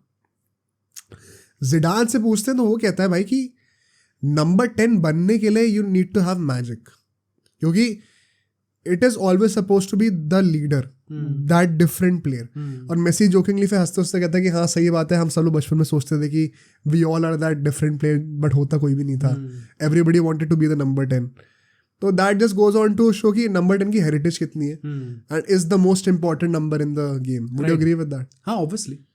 मतलब आई थिंक ये चीज़ it's not even about Ronaldo and Messi यहाँ पे, क्योंकि आई नो उस तरफ थोड़ी जा रही है conversation, but historically speaking number 7 has never been that number जो कि टॉप पे माना गया. हमेशा नंबर 10 वाले ही बंदे को रिस्पॉन्सिबिलिटी दी गई है. तो आई थिंक बहुत नेचुरल है ये चीज़, and it's not about Ronaldo Messi, it's genuinely about कि किस नंबर की सबसे ज़्यादा इंपॉर्टेंस रही है throughout the history, and that is number 10 obviously. और जो दूसरा पर्सपेक्टिव है, पहला तो यही कि हाँ आज के टाइम में फॉल्स फिंगर होता है, फिर इंटीरियर होता है नंबर 10. दूसरा पर्सपेक्टिव ये जो तुमने कहा कि आजकल के फुटबॉल में ना खेलने का तरीका इतना बदल गया है, it is less about creativity and more about physicality. तो इसीलिए हम लोग देखते हैं कि बॉक्स टू बॉक्स मिडफील्डर्स का कल्चर कितना बढ़ गया एकदम से. And so for that reason you don't see that flair of dribbling और creative passing that much. Rather तुम ये देखते हो कि फिजिकली कौन डोमिनेट कर सकता है और बॉल को कैरी कर सकता है. सो उसका भी एक रीज़न है आई थिंक डिमिनिश होने में. बट इसके बाद एक और जो चीज़ आती है इंटरेस्टिंग, वो थी कि Messi kind of missed wearing the number 10 initially in PSG. ये उसने कह दिया, बोला उसने. हाँ ओके. कि जब PSG में गया था तो I had to wear number 30, although I initially missed number 10 but I got used to number 30 eventually. And it is also a very close number to my heart because मेरा पहला number यही था. इसके बारे में क्या लगता है भाई? क्योंकि although rumors तो कहते हैं कि नेमार ने ऑफर किया था एंड मेसी ने खुद ही रिजेक्ट कर दिया था, but now that he is openly saying कि ही काइंड ऑफ मिस्ड इट. ये हम सब लोग खुद सोचा करते थे. हाँ नहीं, मतलब आई थिंक मिस तो कर ही सकता है वो, इधर अगर उसने मना भी कर दिया हो, आउट ऑफ रिस्पेक्ट उसने मना कर दिया होगा, ना कि इमेजिन हिम डूइंग दैट कि नेमार ने बोला हो. मैं ये भी इमेजिन कर सकता हूँ कि नेमार ने बोला हुआ एक्चुअली मुझसे, बट मेसी ने ऑब्वियसली रिफ्यूज़ कर दिया हो, क्योंकि for PSG obviously Neymar is a bigger legend and थोड़ा टाइम से खेलते आ रहा है विद दैट नंबर 10 जर्सी. तो मे बी ही फेल्ट कि भाई मैं एकदम से अगर मैं अपने दोस्त से ही नंबर ले लूँ उसका, it would not feel right. But हाँ यार, I think eight the same time he can also miss wearing that number. तो आई थिंक इसमें बहुत कॉन्ट्रोवर्शियल चीज़ नहीं है, बट हाँ यार आई थिंक वो करता ही होगा मिस यार, हो सकता है. मतलब मेरे लिए थोड़ा अच्छा पॉइंट था बिकॉज मेरे को भी मज़ा नहीं आता था नंबर 30 में देखने में. मैं चाहता था कि नंबर 10 ही ले. तो मैं थोड़ा डिसअपॉइंटेड था जब मुझे पता चला था कि नंबर 10 नहीं पहनने वाला है वो. इनफैक्ट तुम्हें याद हो उस टाइम पे डिमारे ने भी जब पहले सीजन के बाद छोड़ दी थी PSG, तो उसने एक इंटरव्यू में बोला था कि मैंने नेमार से कहा तू नंबर 11 ले ले मेरा और मेसी को नंबर 10 दे दे. But it did not happen for some reason. But anyway, अगला जो पॉइंट है which was also very interesting one and kind of sums up Messi for me as a player. दोनों से पूछा जाता है, इनफैक्ट शायद मेसी से ही पूछा गया था कि अगर आपके पास चॉइस हो कि आप एक गोल मारें या फिर एक बहुत ही तगड़ा पास निकालें, तो आप क्या चूज़ करोगे? तो ज़िडान कहता I can answer that for you, because Zidane भी also knows Messi quite well then. And Messi वही कहता है कि of course you enjoy scoring goals a lot too, but अगर कई बार ऐसा होता है कि जो पास होता है वो गोल से ही बहुत बेटर होता है, and so I would prefer giving that creative beautiful pass. Right. And I think उसकी मेंटालिटी एज अ प्लेयर दिख गई हाँ उसमें, एंड किस टाइप का प्लेयर है वो, किस कैटेगरी का प्लेयर है वो दिखी गया. मतलब play maker first, goal scorer second, right, उस टाइप का. What do you think about this? यार मतलब नॉट मच टू से, बिकॉज ये चीज़ तो हमने देखते आए हैं. मतलब आई गेट वाई लोग थोड़ा शायद स्टार्टिंग के करियर में वो चीज़ नहीं दिखी थी उसकी. मतलब he was more about goals, but I think in the last I would probably से 6 years, क्योंकि वो 18-19 वाले सीजन से आई थिंक वो चीज़ बहुत ही ज़्यादा मैक्सिमम लेवल पे देखने लग गई थी. एंड उसके बाद से तो वो गोल स्कोरर एकदम ही like he was goal score second and अपना क्रिएटिव प्ले मेकर फर्स्ट, क्योंकि 89 में तो उसने गोल भी बहुत सारे मारे थे. बट आई थिंक वो पिछले 6 साल में तो ये चीज़ पूरी उभर के आ गई है, स्पेशली इन दैट PSG जो भी उसका टेन्योर था PSG में, वो तो out and out playmaker ही था उस टाइम पे. तो I think not a big surprise for me, क्योंकि पिछले 6 साल को लेके तो हम we have grown accustomed to this. वो बनी गया वैसा टाइप का प्लेयर. और फिर थोड़ी कॉन्ट्रोवर्शियल चीज़ आती है विच इज़ कि ज़िडान और मेसी डिस्कस कर रहे होते हैं कि आप किस में गोल मारना प्रेफर करोगे, चैम्पियंस लीग में या फिर वर्ल्ड कप में. तो मेसी कहता है कि it also depends on the stage, कि आप जैसे मान लो कि वर्ल्ड कप का ग्रुप स्टेज है लेकिन चैम्पियंस लीग का फाइनल है, तो उस पर डिपेंड करता है. But in general of course world cup में स्कोर करना बेटर है. तो ज़िडान कहता है चैम्पियंस लीग फाइनल या फिर UCL फाइनल. तो फिर मेसी कहता है of course world cup final. And मतलब कहता है कि यू वुड ऑल्सो नो कि कितना स्पेशल फील होता है, and that is the best goal जो वर्ल्ड कप फाइनल में आप गोल मार रहे हो, तो उससे बेटर कुछ भी नहीं है. तो ज़िडान कहता है, मतलब वो अग्री कर रहा था यस यस करके, एंड मेसी कहता है कि ऐसे कुछ करके कहता है कि वी बोथ कैन से ऐसे करके. राइट. और इस चीज़ का फोटो लेकर सबटाइटल्स के साथ हर सोशल मीडिया अकाउंट पे डाला गया है और नीचे लिखा गया है Messi and Zidane destroying a fan base together. इसके बारे में क्या कहना है भाई? आई डोंट थिंक ये है एक्चुअली, मतलब आई डोंट थिंक उनमें से कोई भी ये चीज़ मतलब ऑब्वियसली नहीं कर रहा था भाई। ये जो भी चीज़ बनाई जा रही है, मतलब आई गेट कि क्यों बनाएंगे वो ट्रोलिंग बेसिस पे, but it is very obvious कि वो ये नहीं मीन कर रहे थे। दोनों का यही मतलब था, मतलब मेसी ने जो भी बोला है कि we both can say that, क्योंकि उन दोनों ने एक्चुअली मारा भी है गोल। आई थिंक वो उधर तक ही बात थी, nobody was taking digs at तो मतलब फैन बेस को जो करना है कर लो, बट आई डोंट थिंक ऐसा एक्चुअली में कुछ था। राइट, मतलब वही है, बट गुड फॉर जोक्स दो जैसा भी चल रहा है। थोड़ा सा सॉल्ट पे वुंड पे सॉल्ट रब करने वाली चीज़ है थोड़ी सी। बट जो लास्ट पॉइंट जो मैं डिस्कस करना चाहता हूँ विच इज़ कि भाई basically Messi's belief in destiny that I have seen of late kind of, because now is in his mid 30s, थोड़ी वो मेच्योर्ड बातें भी करने लग गया है। तो जैसे उससे ना पूछा गया था ये क्वेश्चन कि अगर आपको एक मौका मिले कि आप अपनी लाइफ से एक गेम दोबारा खेल सकते हो तो कौन सा गेम होगा? तो ज़िडान कहता है कि कोई ज़रूरत नहीं दोबारा खेलने की, तुमने सारे गेम बहुत अच्छे खेले, ऐसे करके बोलता है। तो मेसी फिर थोड़ा ऐसे ही बोलता है कि आई don't think that way exactly, because मेरा ये मानना, और इसने ये चीज़ सिर्फ अभी नहीं बोली, जब मैं ये जो पॉइंट बता रहा हूँ इससे पहले भी 2-3 बार बोली थी कि जो होना होता है वो होता ही होता है। ऐसे टाइप की बातें बहुत कर रहा था कि there is a reason behind why everything happens and what needs to happen will happen anyway. ऐसे करके वो बातें कर रहा था बहुत ज़्यादा, थोड़ी डेस्टिनी ओरिएंटेड कि ये चीज़ होनी है तो होगी ही रहेगी। And so I don't think it that way. Everything had to happen for me to finish the career the way I wanted to. But if I have to choose one game, because you're asking, तो it will be that 2014 World Cup final. And उसके बाद पता क्या बोला कि I know we have won the 2022 World Cup, but there is still a little thorn in my heart. क्या लोग वो फाइनल हारे थे। तो कहता है कि 2022 वर्ल्ड कप विन के बाद से वो काफ़ी हद तक हील हो गया है, बट स्टिल अगर मुझे एक चूज करना पड़ेगा तो थोड़ा बहुत जो अभी भी चुपता है मुझे, वो 2014 का फाइनल है। मुझे पहले से ही लग रहा था जब तुम बोल रहे थे कि यही होगा प्रॉब्ली गेम उसका, एंड बनता भी यही है भाई। वर्ल्ड कप फाइनल हारा था वो, the biggest game that you could ever play in your career. Right, I know ultimately जीत गया, but I can get why he is saying कि एक थोड़ा सा वो पार्ट है अभी भी कि भाई अगर वो भाई, क्योंकि वो जो बैकलैश उसके दोस्त ने फेस करा था, जो ट्रॉमा फेस करा था उसका दोस्त 5-6 साल तक वो नहीं फेस करता अल्टीमेटली अगर वो जीत जाते हो मैच। तो आई थिंक हाँ भाई मेड सेंस कि क्यों उसने वो गेम का नाम लिया, इसलिए भी क्योंकि गेम इतना बड़ा था, बट इसलिए भी क्योंकि वो ओवरऑल उससे करियर पे कितना बड़ा इम्पैक्ट पड़ा उस चीज़ का। और मतलब what was interesting also was, जो मैंने अभी डेस्टिनी वाली बात करी है, एक और चीज़ जो बहुत इंटरेस्टिंग थी जो मुझे लगी, क्योंकि इसकी बातें आजकल ना काफ़ी उस लेवल पे जा रही हैं, मैं देखता हूँ थोड़ी और डीप लेवल पे। अभी जैसे इससे पूछा गया था कि जब आई डोंट नो कौन से मीडिया हाउस इसका इंटरव्यू ले रही थी कि जब एम्बापे ने वो 3rd गोल मारा था एक्स्ट्रा टाइम में, तो आपको क्या लग रहा था कि आपका गेम गया, कि आपका जो ड्रीम है वर्ल्ड कप जीतने का वो आपको एस्केप कर जाएगा? और बड़ा कॉन्फिडेंटली कहता कि नो, आई वॉज कन्विंस्ड कि I am going to be world champion tonight. Okay, तो ये थॉट तो मेरे दिमाग में आया ही नहीं कि एम्बापे ने गोल मार दिया तो अब यहाँ से हम लोग पेनल्टी शूटआउट हार ही जाएंगे। It did not come to me even जब हम लोग नॉर्मल 90 मिनट्स में भी जब एम्बापे ने 2 गोल मार के इक्वलाइज करा, did not come to me जब एम्बापे ने 3rd गोल मार के एक्स्ट्रा टाइम में वो करा, इक्वलाइज करा, कि हम लोग हारने वाले। I was totally convinced in my mind, I knew कि we are going to be world champions. अब तुम उसको मैनिफेस्टेशन कह लो कुछ भी कह लो, बट उस लेवल का कन्विक्शन अपने आप में होना, despite facing so many losses in finals for the country, which can easily create a very negative paradigm in your subconscious कि भाई ये तो हमेशा ऐसे ही होता, डेस्टिनी ऐसी ही है, because he speaks so much about destiny.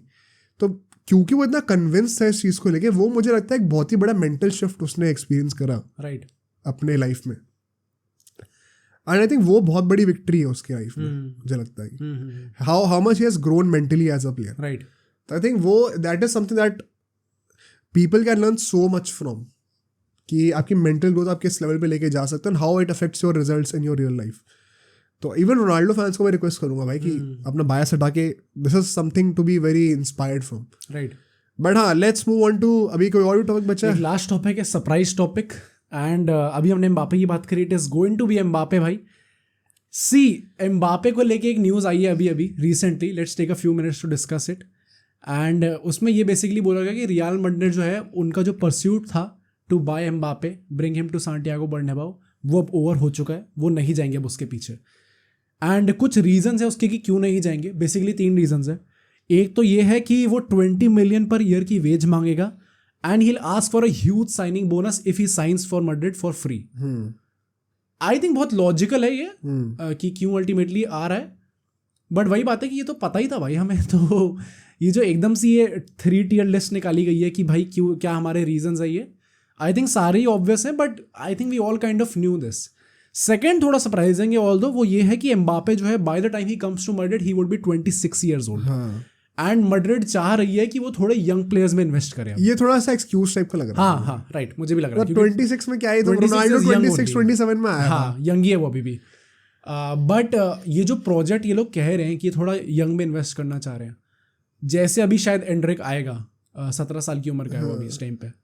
सी मेरा एक दिमाग तो मैं आई कैन अंडरस्टैंड कि ये लोग क्यों कह रहे हैं, क्योंकि पिछले कुछ सालों में हमारा ये शिफ्ट दिखा है। पहले हमारा था कि नहीं we have to bring superstar after superstar after superstar, but हमने ये सॉर्ट ऑफ शिफ्ट देखा है जब से वो एडन हज़ार्ड वाली साइनिंग फेल हुई है कि हमने थोड़ी यंग प्लेयर्स में इन्वेस्ट करना स्टार्ट कर दिया। बेलिंगम यंग है, कामाविंगा यंग है, चुआमेनी यंग है इस टाइम पे, वैल्वर्दे जब आया था तो भी यंग था वो, रोड्रिगो यंग है, विनीशियस जूनियर यंग है, फ्रैन गार्सिया यंग है।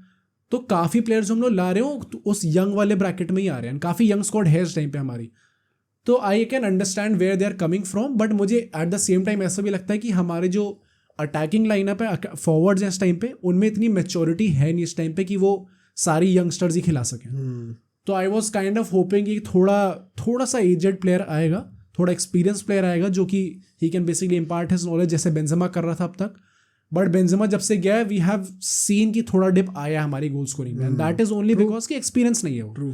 तो अगर केन आता तो अच्छा लगता देखने में, अगर हालैंड जैसा प्लेयर आता है जो कि experience does not matter for him, वो ऐसा टाइप का प्लेयर है तो भी अच्छा लगेगा। बट एम्बापे आता तो भी यही लगता कि भाई ये थोड़ा एक्सपीरियंस प्लेयर आ रहा है, he has performed at every stage and delivered at every stage.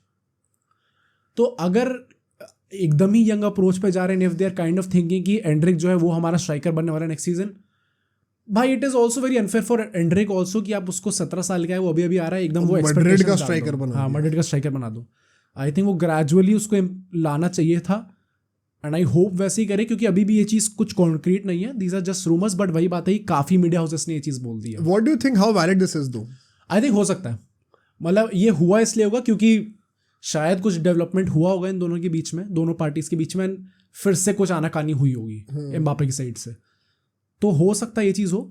And the last reason जो है वो अपना कहाँ गया मेरा, हाँ ये है, दैट इज कि PSG का जो कॉन्ट्रैक्ट है इस टाइम में एम्बापे के लिए वो इतना ज़्यादा बड़ा है कि आपको काइंड ऑफ इक्वल मनी उतना खर्च करना पड़ेगा एम्बापे पे लाने के लिए, which would kind of unsettle the fans and cause economic problems for the club.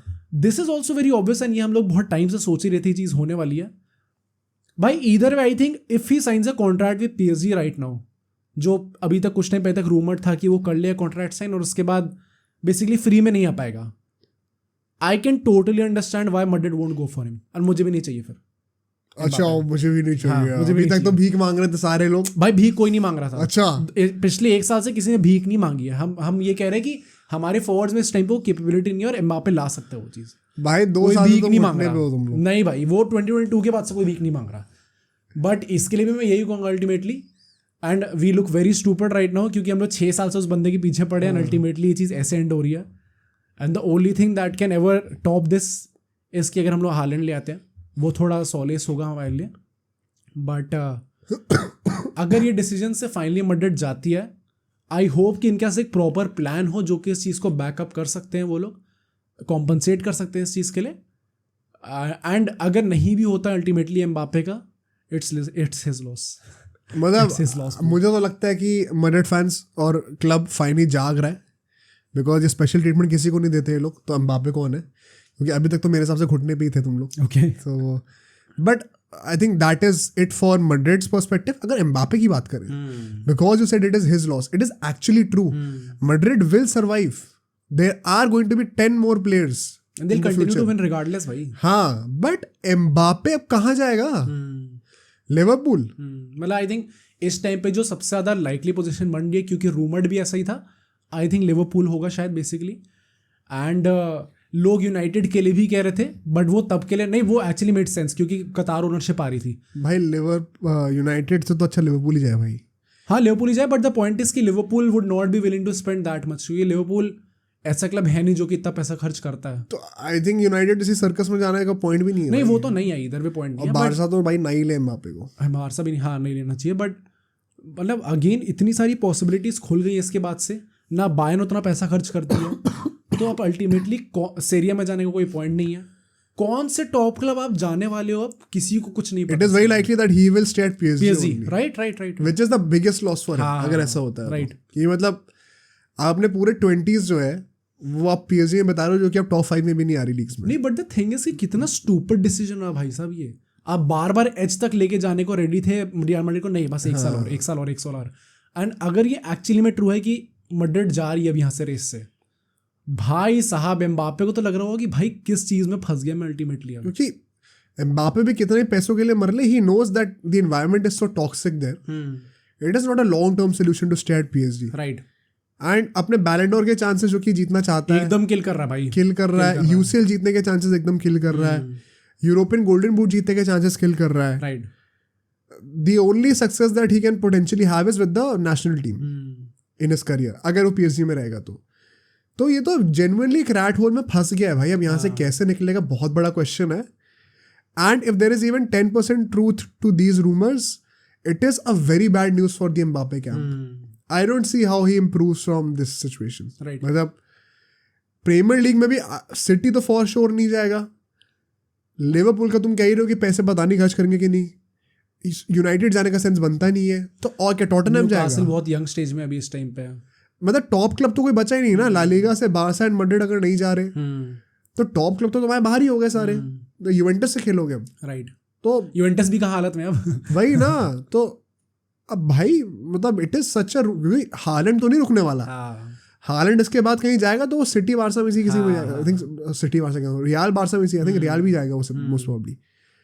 He is going to level up and he has already won the Golden Boot, the UCL, second in Ballon d'Or, treble. हाँ, तो I think काफी बड़ा gap हो सकता है eventually जाके, काफी बढ़िया डाउनफॉल हो जाएगा तो वहाँ पे। बट ठीक है, let's end the podcast on that note यार। I hope you all liked it. Make sure to like that like button and subscribe कर दो चैनल को। बाकी जो आपके लिए नेक्स्ट वीडियो होनी ही चाहिए, the best in our opinion, वो मोहित बताएगा आपको। वो आपको यहाँ पे दिख जाएगी, तो make sure to check that out also. हमें कमेंट से बताएगा कि आपको कैसी लगी।